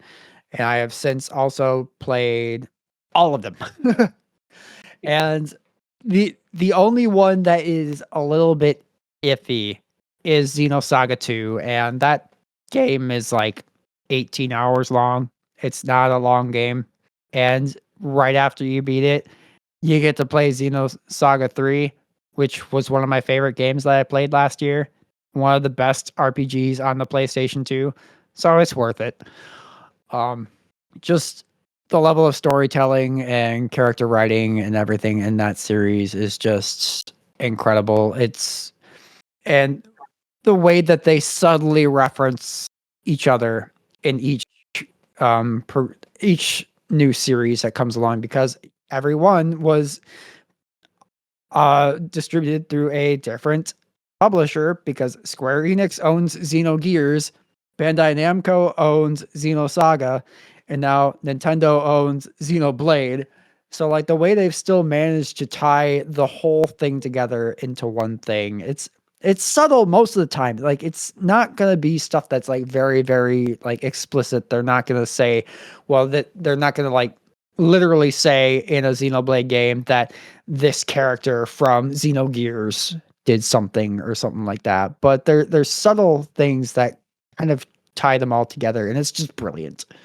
And they're incredibly fun games. And Yeah. And I enjoyed playing through all of them over the course of making this show. On to our number 4 game, Lucas. My number 4 game is Celeste, because what is a farewell without Celeste? Yeah. Um, This is a of good course, game. I think of the three of us, I'm the only person who's actually made any progress in Farewell. Correct. Yep. Yeah. Chapter It's hard. 9 is hard. It's Yeah. very hard. It's a hard game. Yep. So are all of the B-sides, and so was collecting all of the strawberries and the crystal hearts. But I did it. Yeah. Gosh. Very Chapter good. 8. Very good game. Yeah. Very, very good game. Chapter 8's strawberries were absolutely miserable. But I got them. Mm-hmm. It's Yeah. If you haven't played Celeste yet, highly recommend it. If you feel like you've heard its reputation of being very hard, if you are still a good platformer, it's hard but very forgiving. It's worth a shot, and it also has assist mode. Yes. If you can't get through. Yeah. And, I'm something of a platforming veteran coming from the NES and Super Nintendo days, and I still find this game to be hard at times. Especially chapters 3 and 5. 5 is the Mirror Temple? Yeah. Yeah, that was hard. Okay. And chapter 3 was the windy one. That was also very hard. Nope, 3 is the hotel. Yeah. Oh, 3's the oh, yeah. Yeah, with all the fuzzies. Yeah, the fuzzies. Yeah. Yeah. Yeah. That was hard. Uh-huh. Good game. Very Good good. game. Yeah, it's an incredible game. It will push you to your platforming limits, whatever those may be. The strawberry collectibles throughout each of the chapters are there just for show. It doesn't matter if you collect them. Mm-hmm. Don't feel like you have to. Yep. They even tell you, don't feel like you have to. Just get through the levels. Experience the story. It also has given me a good mentality about video games in general. Like, this applies to Minecraft. Be proud of your death counter. Yes. Like, if it's high. If it's a really high number, that still be proud. Yep. It doesn't matter how many times you died, you got through it. Be proud of yourself. Yes. And, like, it's also, like, really good for a metaphor of what the game is a metaphor about, too. Yes. Yep. It is very much a be proud of yourself no matter what sort of game. Yeah. It's great. Also, the music is amazing. The music is incredible. Phenomenal soundtrack. 10 out of 10 soundtrack. 10 out of 10 game. Yeah. With a 10 out of 10 soundtrack. Yes. Since I know some people from the Rome server might be listening, Lena Rain has done a couple of the tracks on Minecraft, notably Pig Step and Creator. Nice. One of them. So if you enjoy those discs, listen to the Celestial soundtrack. It's the same sort of. Yeah. So Neal, what's your next game? Number 4. Bioshock. Yeah. Was the first breaking the mold of the That One games. Yeah. Also breaking the mold of games I should like.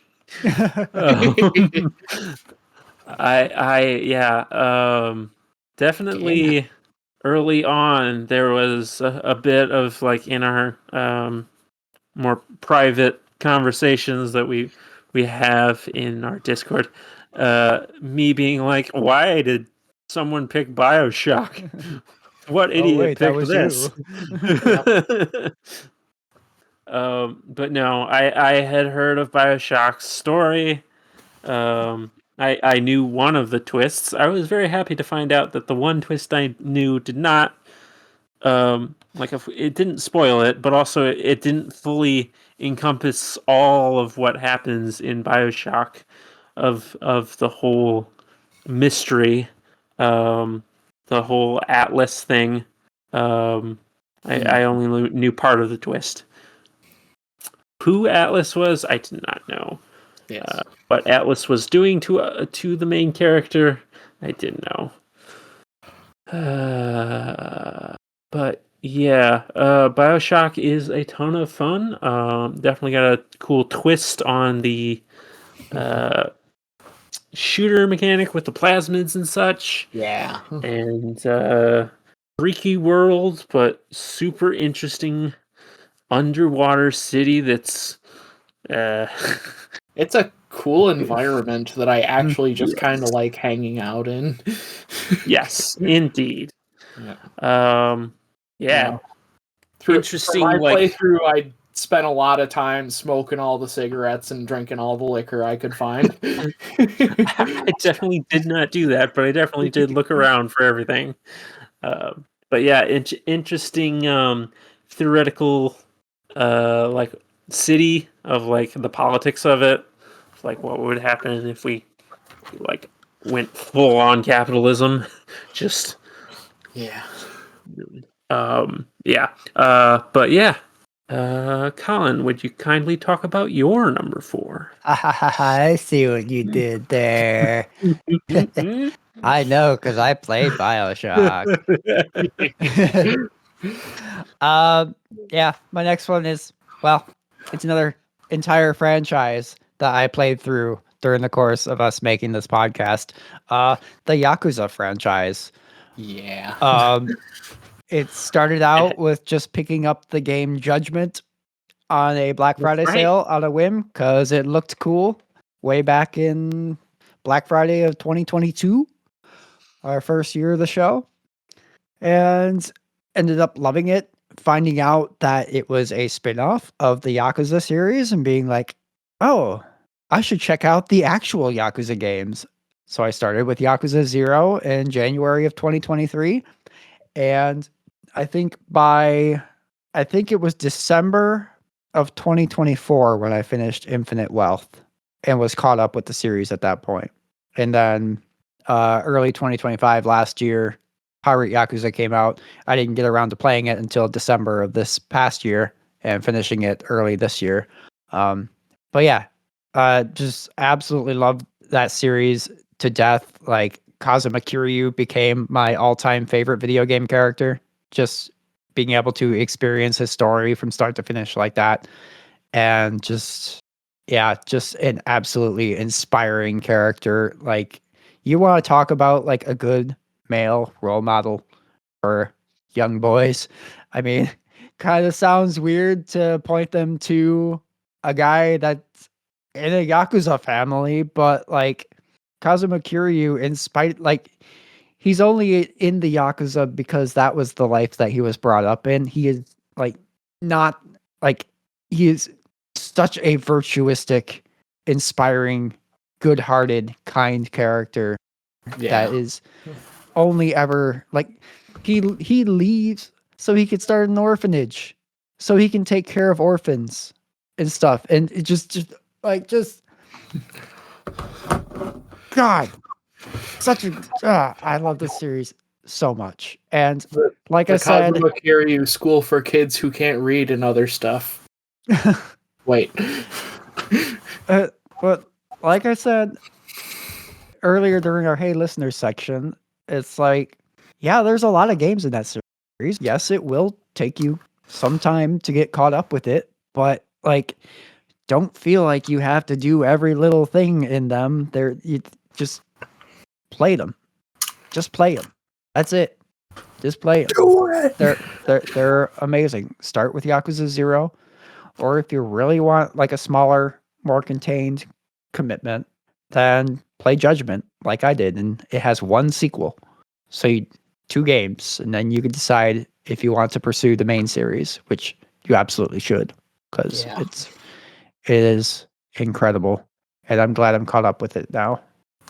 And yeah, they are also remaking not my favorite game from the series, but it has one of my favorite stories in the series is Yakuza 3. They're coming out with Kiwami 3 this year.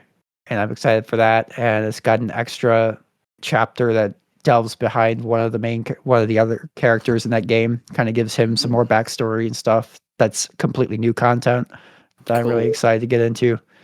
Yeah, the Yakuza series is great, Yeah. and it's not all just like the memes and the goofy stuff. I mean, that's part of it, but it's like the stories and just Kiryu himself is so inspiring, so good. Yeah. Anyway, Lucas, how about your number 3? Oh, my number 3 pick is good old Phantasy Star. Hey. Ye old Master System game. Oh, there's not an online tacked onto that one. This is actual Fantasy Star. Yep.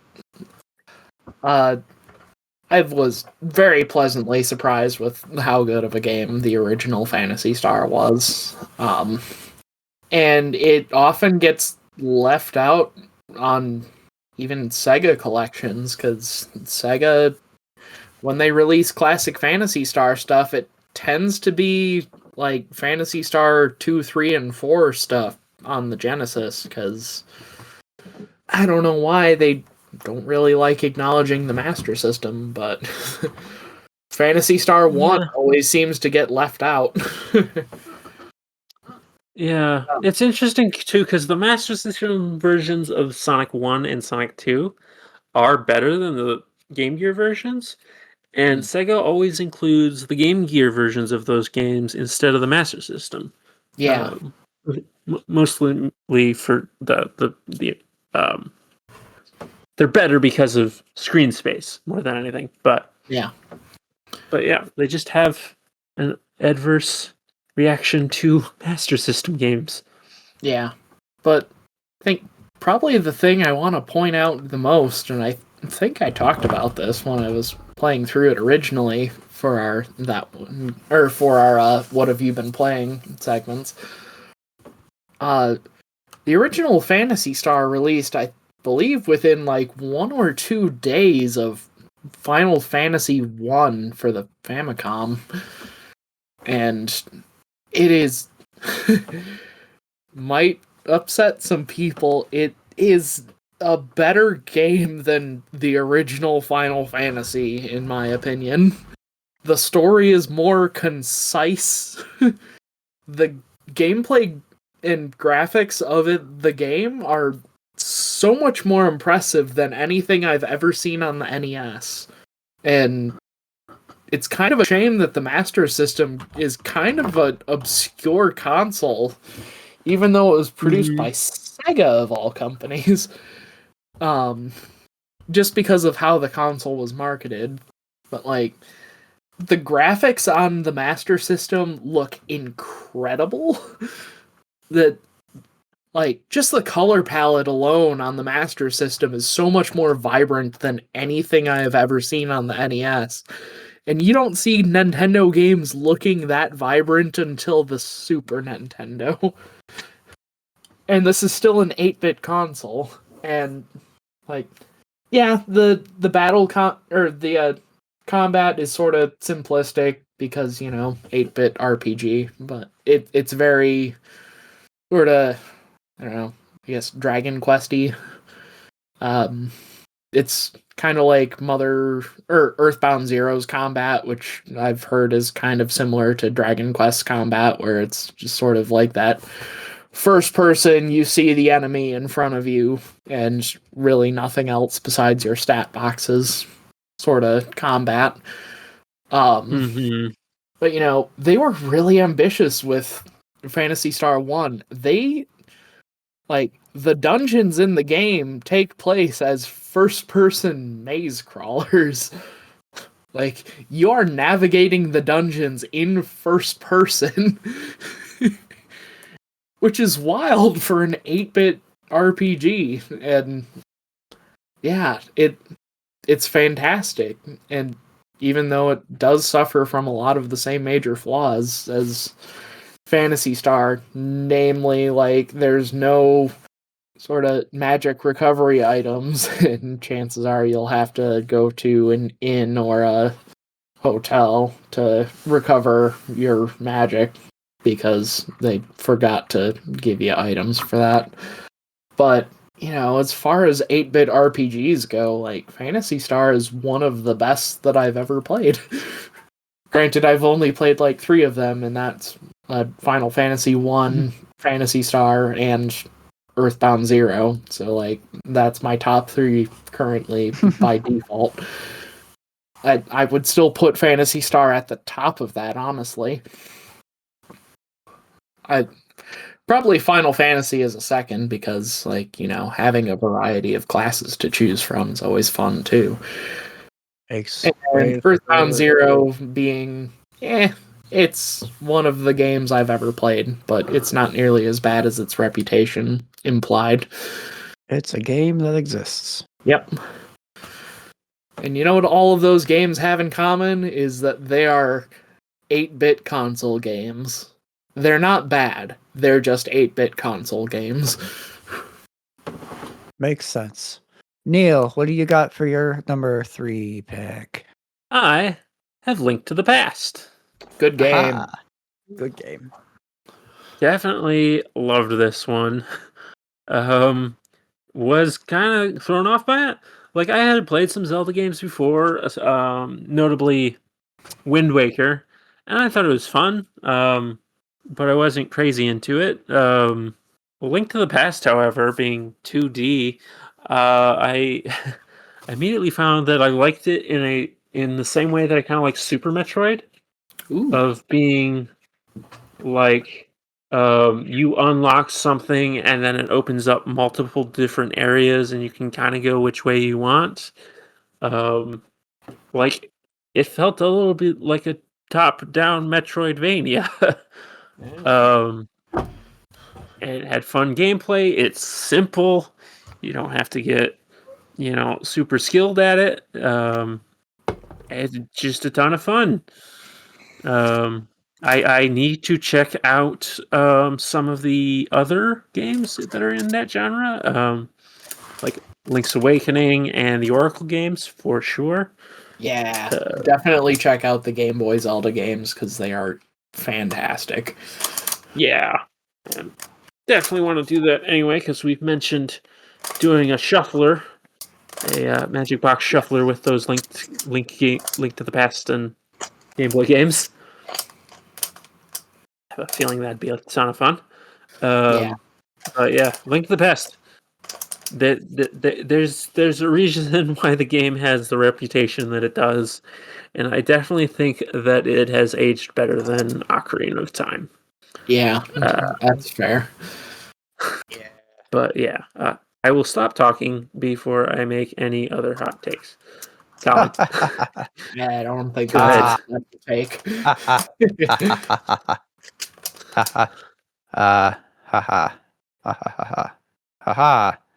Yes.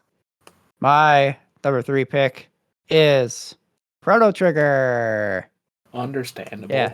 I mean, it wasn't my first time playing it for the podcast, but it was my first time playing it to completion. And man, that's a good game. I've always had an admiration for it, especially the soundtrack by Yasunori Mitsuda, with some help from Nobuo Uematsu and others. Yeah. But, that game is incredible. Like, I love how open it is, how many different ways that you can affect the ending and everything. Like, there's just so much replayability in it, and at the same time, it doesn't feel like you're forced to play it a certain way in order to get an ending or something like that. Like, just playing it how you would play it normally is enough. That makes sense. But then there's also all these other endings that you could get if you want to, and you can go in New Game Plus and change things and stuff. It's for that game to exist on the Super Nintendo is just mind-boggling. Yeah. Like, they were doing some pretty crazy stuff with that. And yeah. Of the two, it's pretty common for that and Final Fantasy VI to be kind of pit against one another as like the crown jewel of Super Nintendo RPGs. And I think that Chrono Trigger is, for me at least, is the better of the two. Like, I mean, I've explained my issues with Final Fantasy VI over the years and stuff. It's not that I don't like it. I mean, same thing with like Expedition 33. I mean, I don't not like the game. I just don't like it as much as everyone else does. Yep. But you know how the internet will take I said I like waffles, and someone will be like, well, so you hate pancakes, Yep. sort of thing. It's like, no, that's not what I said. But yeah, Yeah, we like waffles. Yeah. yeah. I mean, I like waffles and pancakes, but that's not the point. But yeah, Chrono Trigger is just absolutely phenomenal game. I wish it was available on like modern platforms outside of Steam. Like, like I wish there was like a Switch port that I could recommend people play, but there isn't currently. And Mhm. it just blows my Yeah. mind that Square Enix has literally one of the greatest games of all time, and they are not putting it everywhere. And they're wondering why they're just struggling financially. It's like, you know what you have to do, so why aren't you doing it? I don't know. Mhm. Anyway, Chrono Trigger is amazing. Let's move on to our number 2 game, Lucas. My number 2 game is Clone Hero. Aha! Yeah. Yeah. Honestly, like getting back into plastic guitar games after years of them not being a thing anymore. Like I so much miss playing them.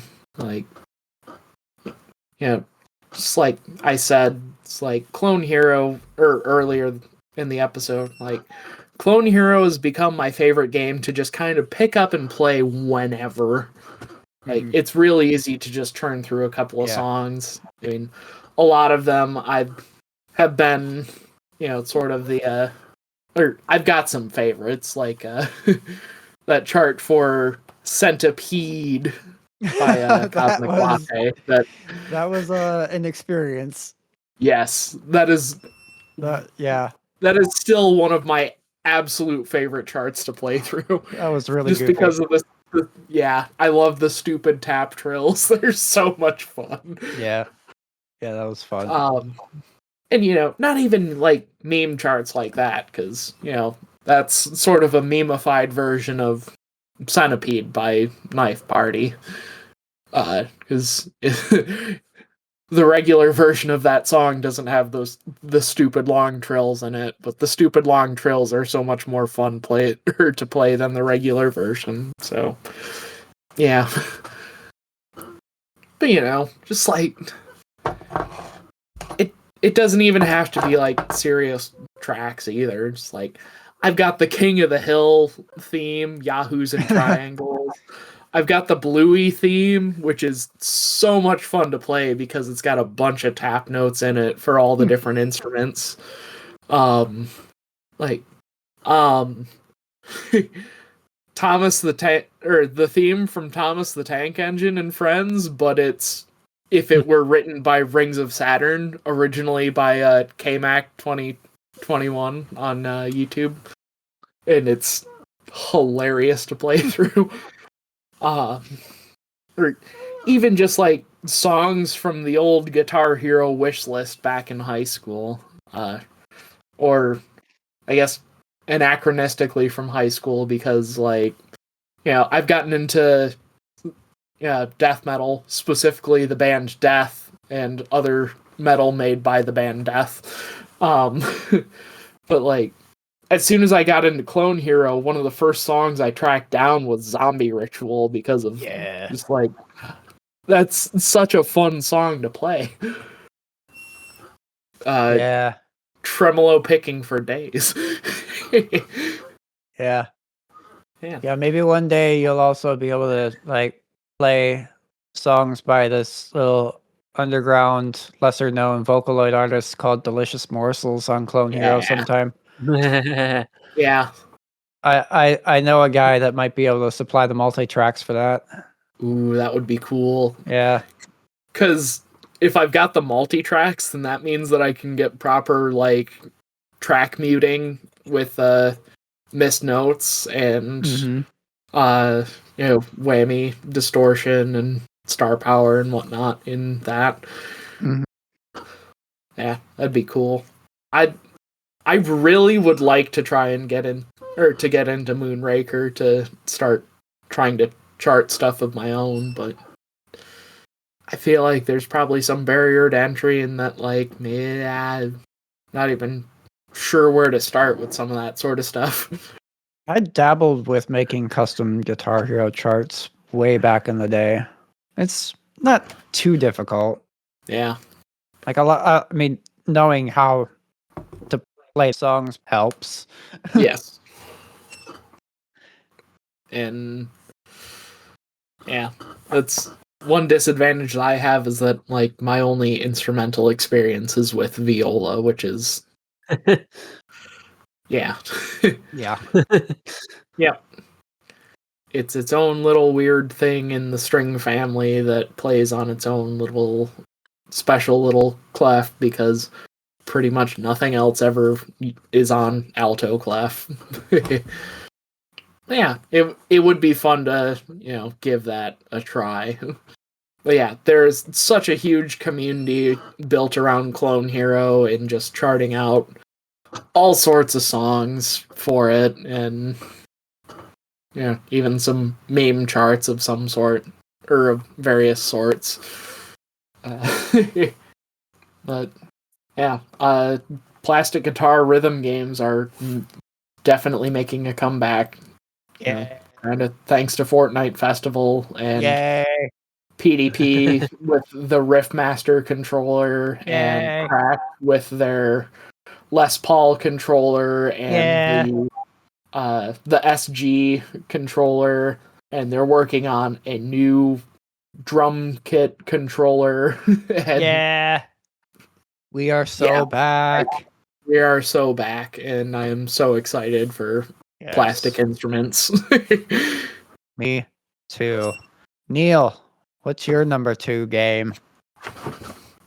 Well, originally, before you just said your previous one, it was Chrono Trigger. But I think I'm just going to talk about just generally the JRPG genre. We've played quite a bit over the course of the show, between Chrono Trigger, of course, and Final Fantasy 1 and Final Fantasy 4. Definitely realizing that this is a genre I really like. They're so good. They really are. Definitely my kind of thing, with the, like, you don't really need a ton of, like, skill as far as, like, pushing buttons and such. It's more strategic skill than that sort of thing. Strategy is more of the skill required than execution. Exactly. Yeah. The more like coordination thing of lots of other games, like platformers and Clone Hero, rhythm games, that sort of thing.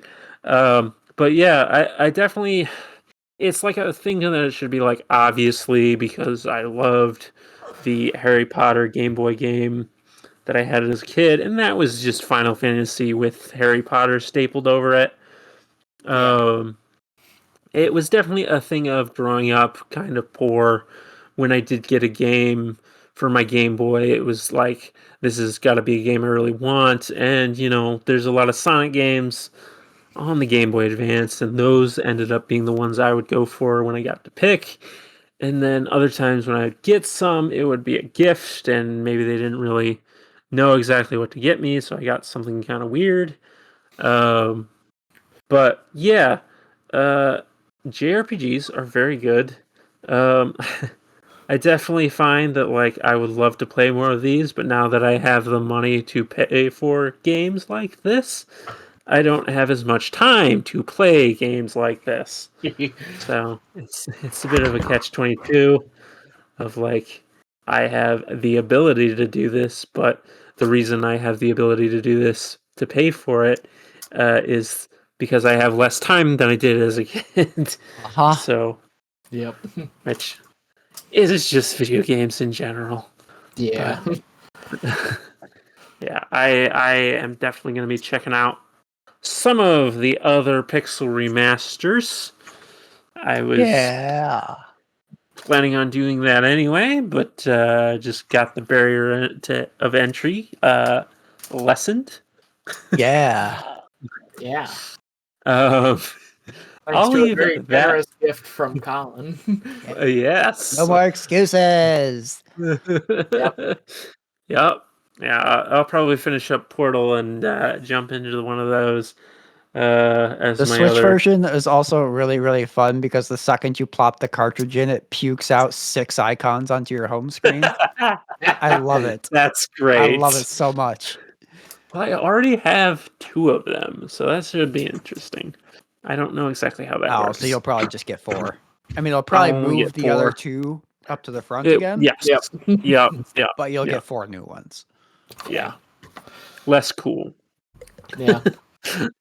I know I'm excited for those because I did like wish list them all on Steam, and now I just have them available. Yes. Yeah. Yeah. Thank you, Square Enix, for reprinting them so I could purchase them for them. Oh, because right. Because the original print run of the Pixel remasters physically sold out very fast. Mm-hmm. Luckily, I was able to get one myself, but yeah. So it took a lot of like nudging Square Enix to be like, "Hey, can we get like a bigger print run? There's demand for this, please." Yeah. Right. Yeah, and it fixes the font issue for those people that hated that. I might continue. I'm pretty sure for Final Fantasy IV, I used the Arial Nero knockoff font just to spite people. Final Fantasy and Comic Sans. Yes. If it's good enough for Sonic Adventure 2, it's good enough for Final Fantasy. I don't know. I don't know if Sonic Adventure 2 is the baseline we want here. Yeah, I don't feel like the way Sonic Adventure 2 executed anything was a good. Let's also have our like voice acted RPGs have voice clips overlapping each other. It'll be great. You know what I just realized? I bet in the PC version of the Final Fantasy Pixel remasters, if you can use your own custom fonts, that means you could use Apple Kit. Yes. Yeah. You could use the Earthbound font in Final Fantasy. But yeah. Colin, would you like to talk about another RPG?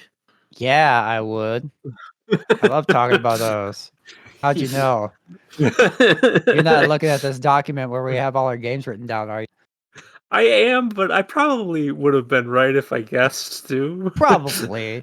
Yeah, we're getting pretty high up in the thing now, and well, I guess looking back at it, I have talked about exclusively RPGs anyway, so Yep. yeah, one could surmise that yes, my second favorite game of the games I played since 2022 might also be an RPG. It is. See, I haven't talked about a game from this series in the main topic yet. Surprised, huh?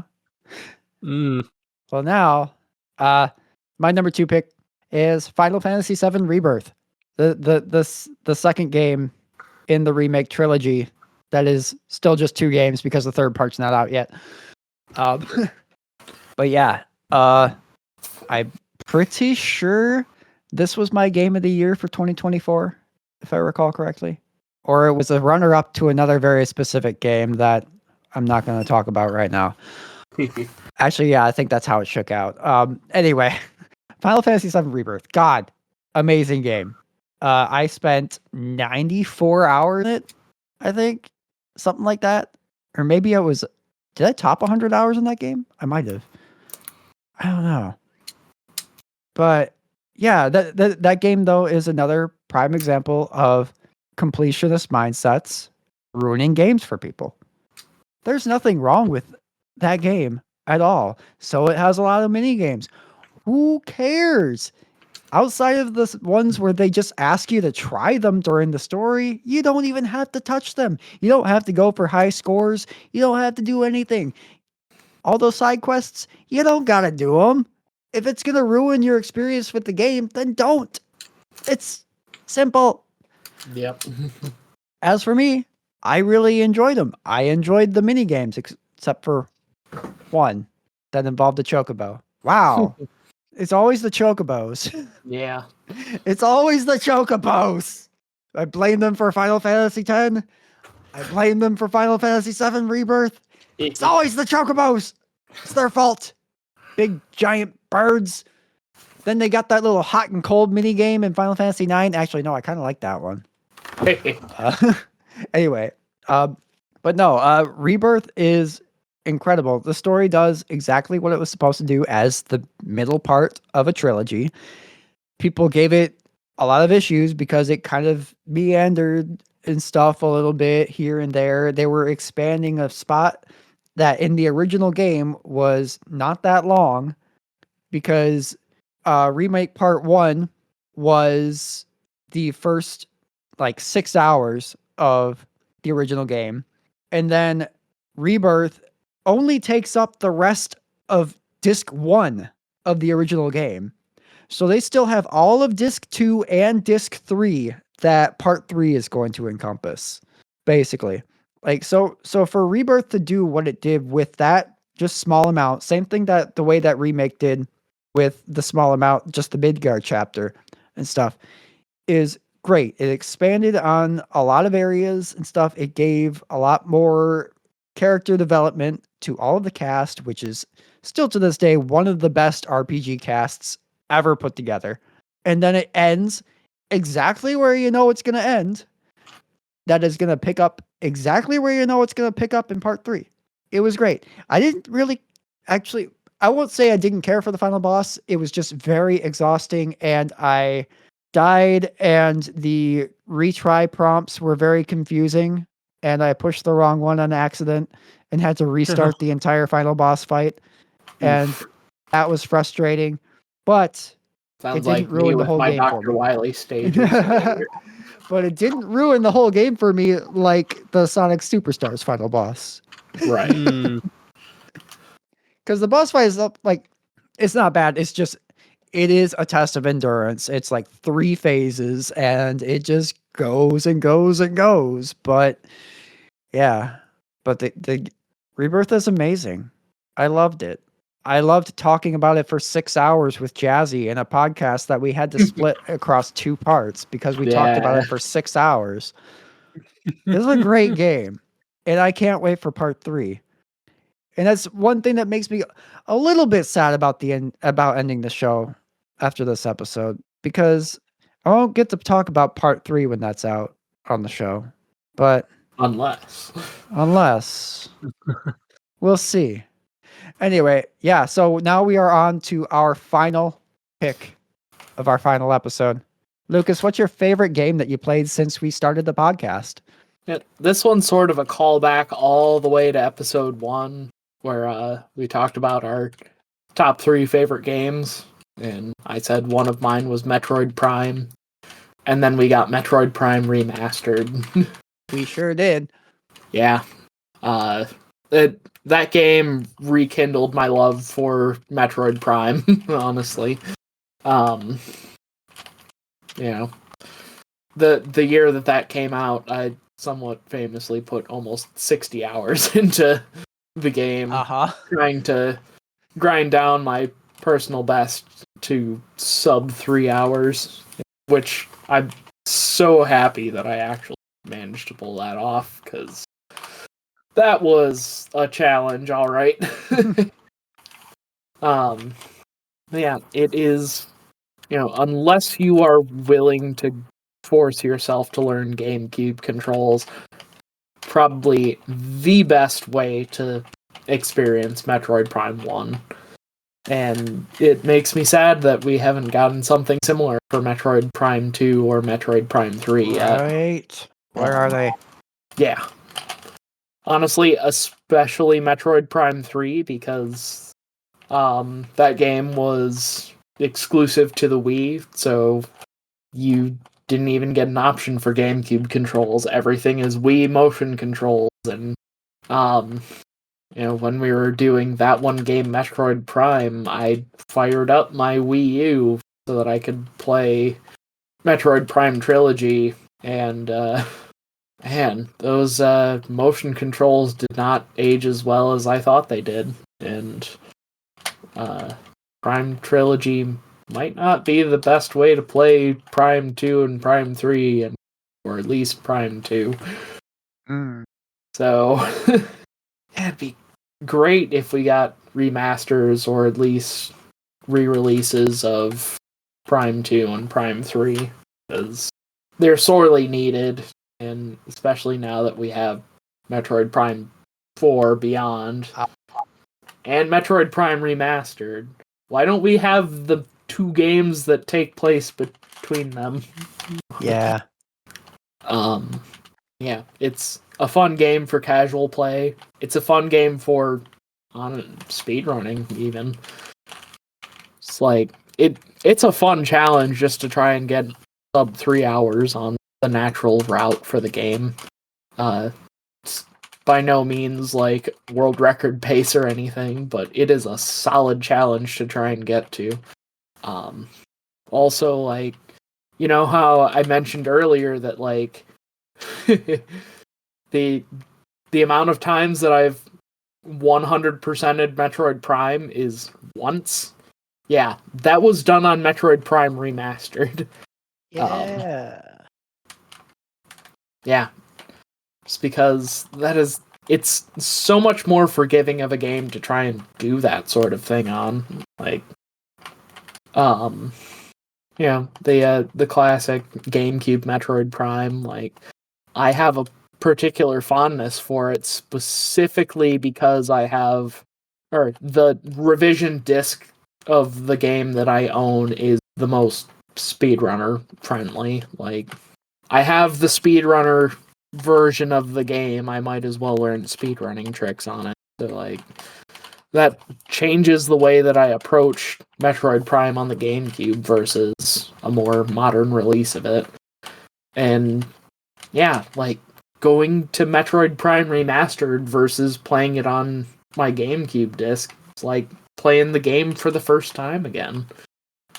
And that's the sort of thing that I like out of a remaster. It's like, sure, it's the same game that I played over again, but it's a good enough experience that it made it feel like playing the first time.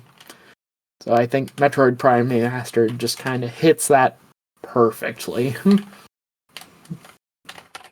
Yeah. That's a good game. I'm really glad that we got the remaster and played through it for the podcast. It's so good.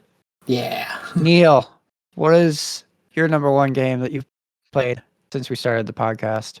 Well, it's I actually didn't do these in any particular order, but Earthbound is definitely up there. Yeah, I also didn't want to overlap with our previous episode, but yeah, Earthbound. So glad I finally played this. Was definitely a thing of once I had NSO, I was already on the show. I was like, well, we're gonna do Earthbound eventually anyway. Might as well wait. But man, that game is good. It is definitely a step back from Mother 3. I would say if you're new to the Mother series, play Earthbound first, because Mother 3 will feel better instead of going back to something not as good on a technical level, which Earthbound definitely suffers from a lot of issues that they fix in Mother 3. But at the same time, I loved it. That story is crazy fun. That is one thing that's definitely different from Mother 3. While Earthbound does have that Gygas fight at the end, and there's some really dark stuff in that. It is kind of focused more at the end. Earthbound is very lighthearted throughout. There's weird stuff, but it's great. I don't know. Earthbound's just got this energy that I really adore. Whether it is in a video game or a movie or TV show, any media, it's just got this cornball sense of humor that's kind of silly, and it clicks with me. So it made sense the game clicked with me. I will say the inventory is the big issue. That is enough of an issue that although they remedy it some in Mother 3, it is not fully remedied in Mother 3. But as I've said, definitely in the episode, and if you like what I've said it other places, that inventory system, like a third of the way through the game, suddenly clicked and became a mini game, like an inventory management mini game. I don't know. It was weird, but all of a sudden it became super fun to try to deal with this very constricting inventory system. But yeah, play the Mother series. Yeah. Let Nintendo know that there's love for the Mother series and that they should get over whatever is holding them back from doing Mother 3. Find a way around it, please. Yes. We want Mother 3. I am so glad to have played through all of the games. Mm-hmm. I don't know if I'll ever play Earthbound Zero. It's not yeah. It's only an Not that NES. bad, but it's not that good either. I don't think I'll ever play through it. I'll definitely try to touch it again. I remember my only bit of playthrough of it was on an emulator a lot farther ago. I was in high school. And yeah, it was not a good experience, but I also did not give it very much of a shot, and I feel like after this podcast, I'm much more open to older games and pushing through pushing through things I would have otherwise dropped the game for. That's the case with like Super Mario World. Yeah. But yeah. Yeah. I guess it's Colin for his last game RPG, probably. I bet you never saw this coming. But hey, have you heard of this little game called Final Fantasy 14? Has a free trial. Mm. I'm not gonna read the whole copy pasta, but yeah, Final Fantasy 14. I mean, it couldn't be any other game but Final Fantasy 14 for this spot. I mean, Mm-hmm. it dominated my entire 2024. From the moment I finished Final Fantasy VII Rebirth to, I think, like September of that year, I played exclusively Final Fantasy 14, with a couple exceptions. I took small breaks for that one game episodes because we had Metroid Prime, we had Sly Cooper in that time. I did another playthrough of Hi-Fi Rush to go on another podcast at the time. But primarily, the only game I touched for like 5 months was Final Fantasy 14. And it was amazing. I loved it. I still love it to this day. Like, I'm so glad like I finally just like it finally clicked for me, because I've been trying since A Realm Reborn came out way back in 2013. Like, I've been trying to get into the game, but just for whatever reason, every single time I fell off it. And then finally just it clicked. I got through it. A Realm Reborn, started in Heavensward, and just was off to the races from there. And just, oh my God. Like, Like, go back and listen to any of the episodes, what we've been playing from that time period, and just experience me in the process of getting through this monumental task of this massive game. Is just Yeah. those were the days. I wish I could go back and do it again, honestly. Well, Like, perhaps I you wish. can live vicariously through me, because I'm going to make Yes! it a point this year to play through Yes, as much of Final Fantasy XIV as the free trial Yes! will allow me. that's 3 expansions worth. If you can do that, okay, no joke.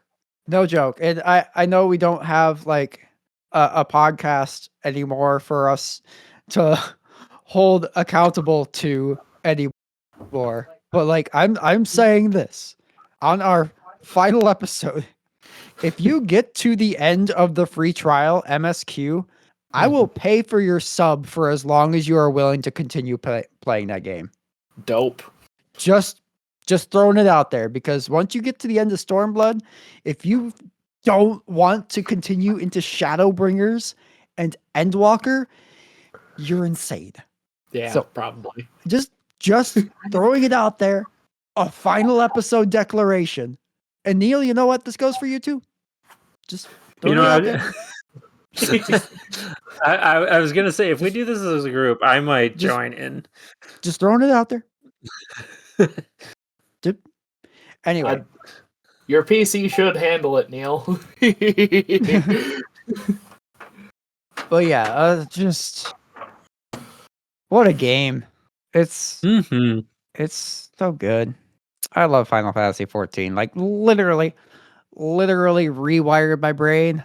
It helped me actually in one very significant way, because once I started really getting into the game, where it was like the only thing that I wanted to play, and like understand that this is not me saying I became an MMO addict and that helped me, but because it wasn't very much a thing of addiction, so much so as it was freeing me from another negative aspect of my relationship with video games, which was the need to always be playing something that's current, that's in the conversation, to try and always just the FOMO aspect of video games. It freed me from that.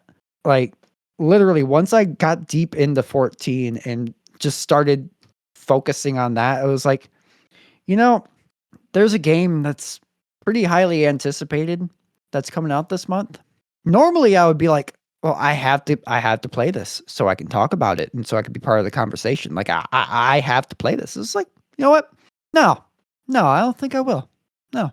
It's just like, even now when I'm not actively playing 14, that has kind of carried through. Like with Expedition 33, would I have liked it more if I played it earlier? Maybe.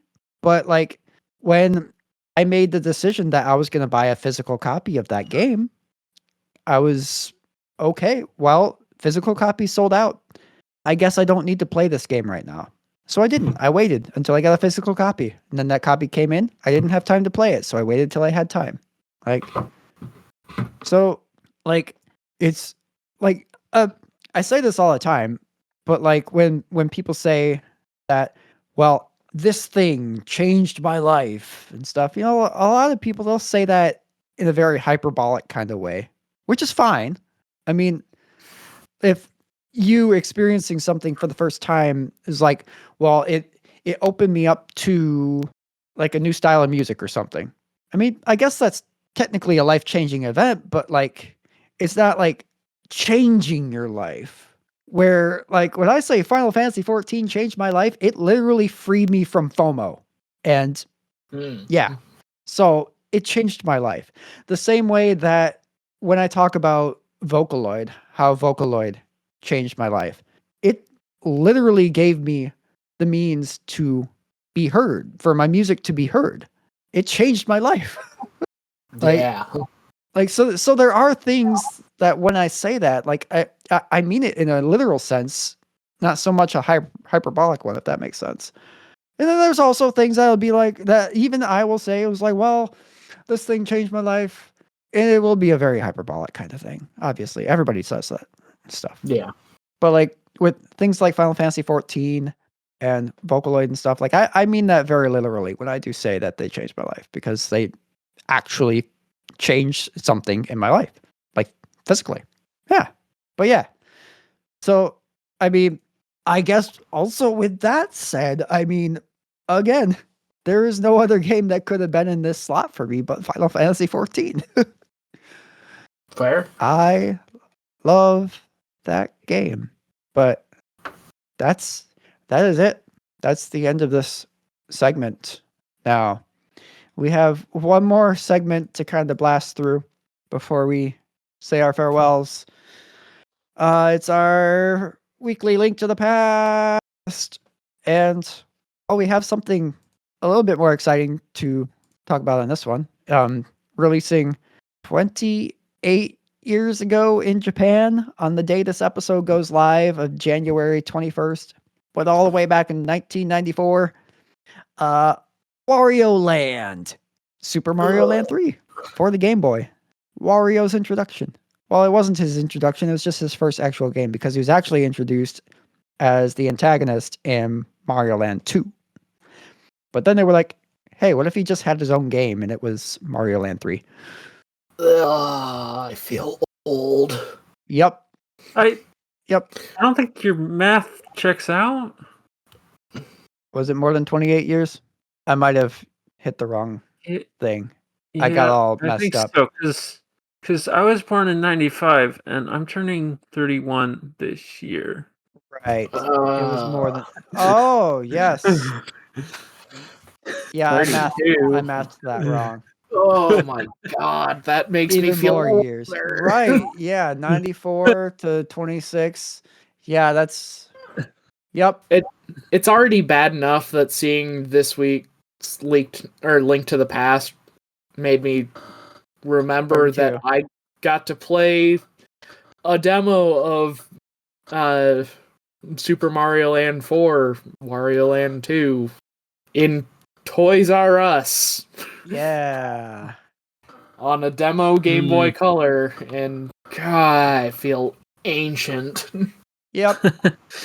Nothing like feeling old one last time. Yep. I love it. So yeah, older than me thank too. you, Neal. Yeah, that was a correction. That's 32 years ago in Japan on January 21st, 1994. Gross. Anyway. I feel so old. Anyway, that is it. That brings us to the end of episode 90 and the end of That One Gaming Podcast. Thank you so much, everyone that has listened to this show over the last 4 years. Thank you to everyone in our Discord that has shared conversations with us, that has hung out in voice chats on streams with us, that has written in to our Hey listeners. Like, thank you everyone for being there and hopefully enjoying us making this show as we've enjoyed it over the years. And who knows what the future holds. Yep. We're not that far from 100 episodes. Yeah. But anyway, Lucas, where can they find you outside the podcast? Well, you can find me on Linktree at linktr.ee/Karn_evil_999. That links to follow me on my Blue Sky, which you should do, especially since the podcast is ending. I love sharing fan art of various games that I love. I love sharing Colin's work for all of his music projects. You can add me on Steam because you can.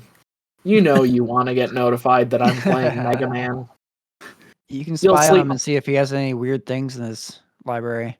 Yeah. See if there's anything weirder than what's in my sister's. And then of course, you can catch up on the entirety of that one gaming podcast, all 90 episodes of it. And new, returning, you can add us, or you can join the official podcast Discord. We'll still be there hanging out. We'll still talk to you. We love you all. Yep, Thank you Discord's not going anywhere. all so much for... But yeah, for one last time, that is at linktr.ee/karn_evil_99. And where can people keep up with Neal outside the podcast? Also in the trees, standing silently. linktr.ee/vmk89. Links to my Twitch, as I mentioned. I get one more time to do this. Minecraft Monday, every Monday, 6:37 EST. We play Minecraft on my whitelisted server called the Rome server. Sometimes we do minigames.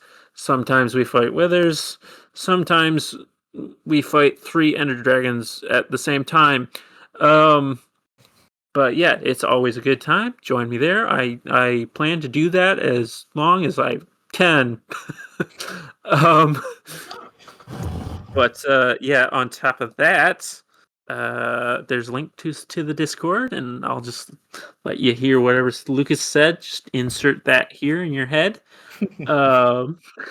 And I will say, there's also a link to my YouTube, which may be moving up on that link tree page, because stuff's going to be happening. Now that I have a bit more stuff, or a bit more time to do other things, YouTube will become updated again. I'm not going to say too much, partially because I don't want to commit myself to too much necessarily. But things are in the works. Yeah. Give me a subscribe over there.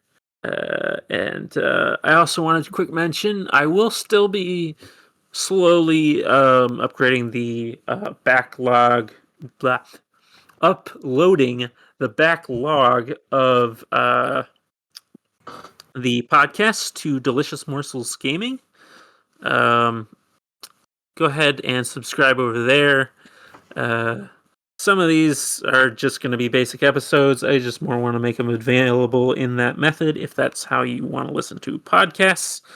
But a couple of that one games should have a little bit more involved stuff. I will definitely say when the Pokemon one comes out, Pokemon Gold and Silver, that'll definitely have a thing going on in the beginning, as well as Earthbound. And I'm currently working on a Mega Man X YouTube video that won't be entirely amazing or anything, but it'll be something different than just the audio waveform visualizer. So, yeah, check that channel out as well. Colin, go! Aha. And lastly, you can find and keep up with me at linktr.ee/delicious morsels. That's where I keep my Blue Sky page where you can come follow me, and I post about stuff there somewhat regularly. And also my YouTube, youtube.com/@deliciousmorselsmusic. That's where you can keep up with all of my music. And there's a lot of crazy, exciting stuff coming down the pipeline this year. I am Hell yeah. like Yes. overflowing with projects right now. It's overwhelming and I love it. I'm so excited for what this year has in store for you. I am so excited for things to start rolling out. My first original song in way too long. My last one was in August. Did not plan for it to be this long of a gap, but my first original song since August comes out later this month. And then I have another one slated for early February. And then I have another one that's ready to go for March as well. So already right off the bat, we're getting 3 new original songs in the first 3 months of the year. And I'm really excited for all 3 of them. Just, I'm having the time of my life with this. Like I said, speaking hyperbolically and not and whatnot. Like Vocaloids literally left an impact and changed my life in a very positive way. And Yeah. I am very, very thankful for everyone that has listened to my music and for everyone in the future that comes across it and finds enjoyment in it. Yeah. And it's incredible. I'm so excited for the future. Yeah. And I am also very, very happy and thankful once again for everyone that has clicked on one of these episodes, has clicked on more than one of these episodes. Maybe you've rolled your eyes at one of our spicy takes. Maybe you've laughed along. Maybe you've thought to yourself, man, these guys are idiots. I don't care. If you listened to an episode, thank you. Like if you've listened to 90 episodes, thank you. And truly, we appreciate all of you. And yeah, I guess one last time, I guess we can't say we're going to be back in a couple weeks, but we can for one last time say, hey, remember, Stay for the cows. Stay for the Bears.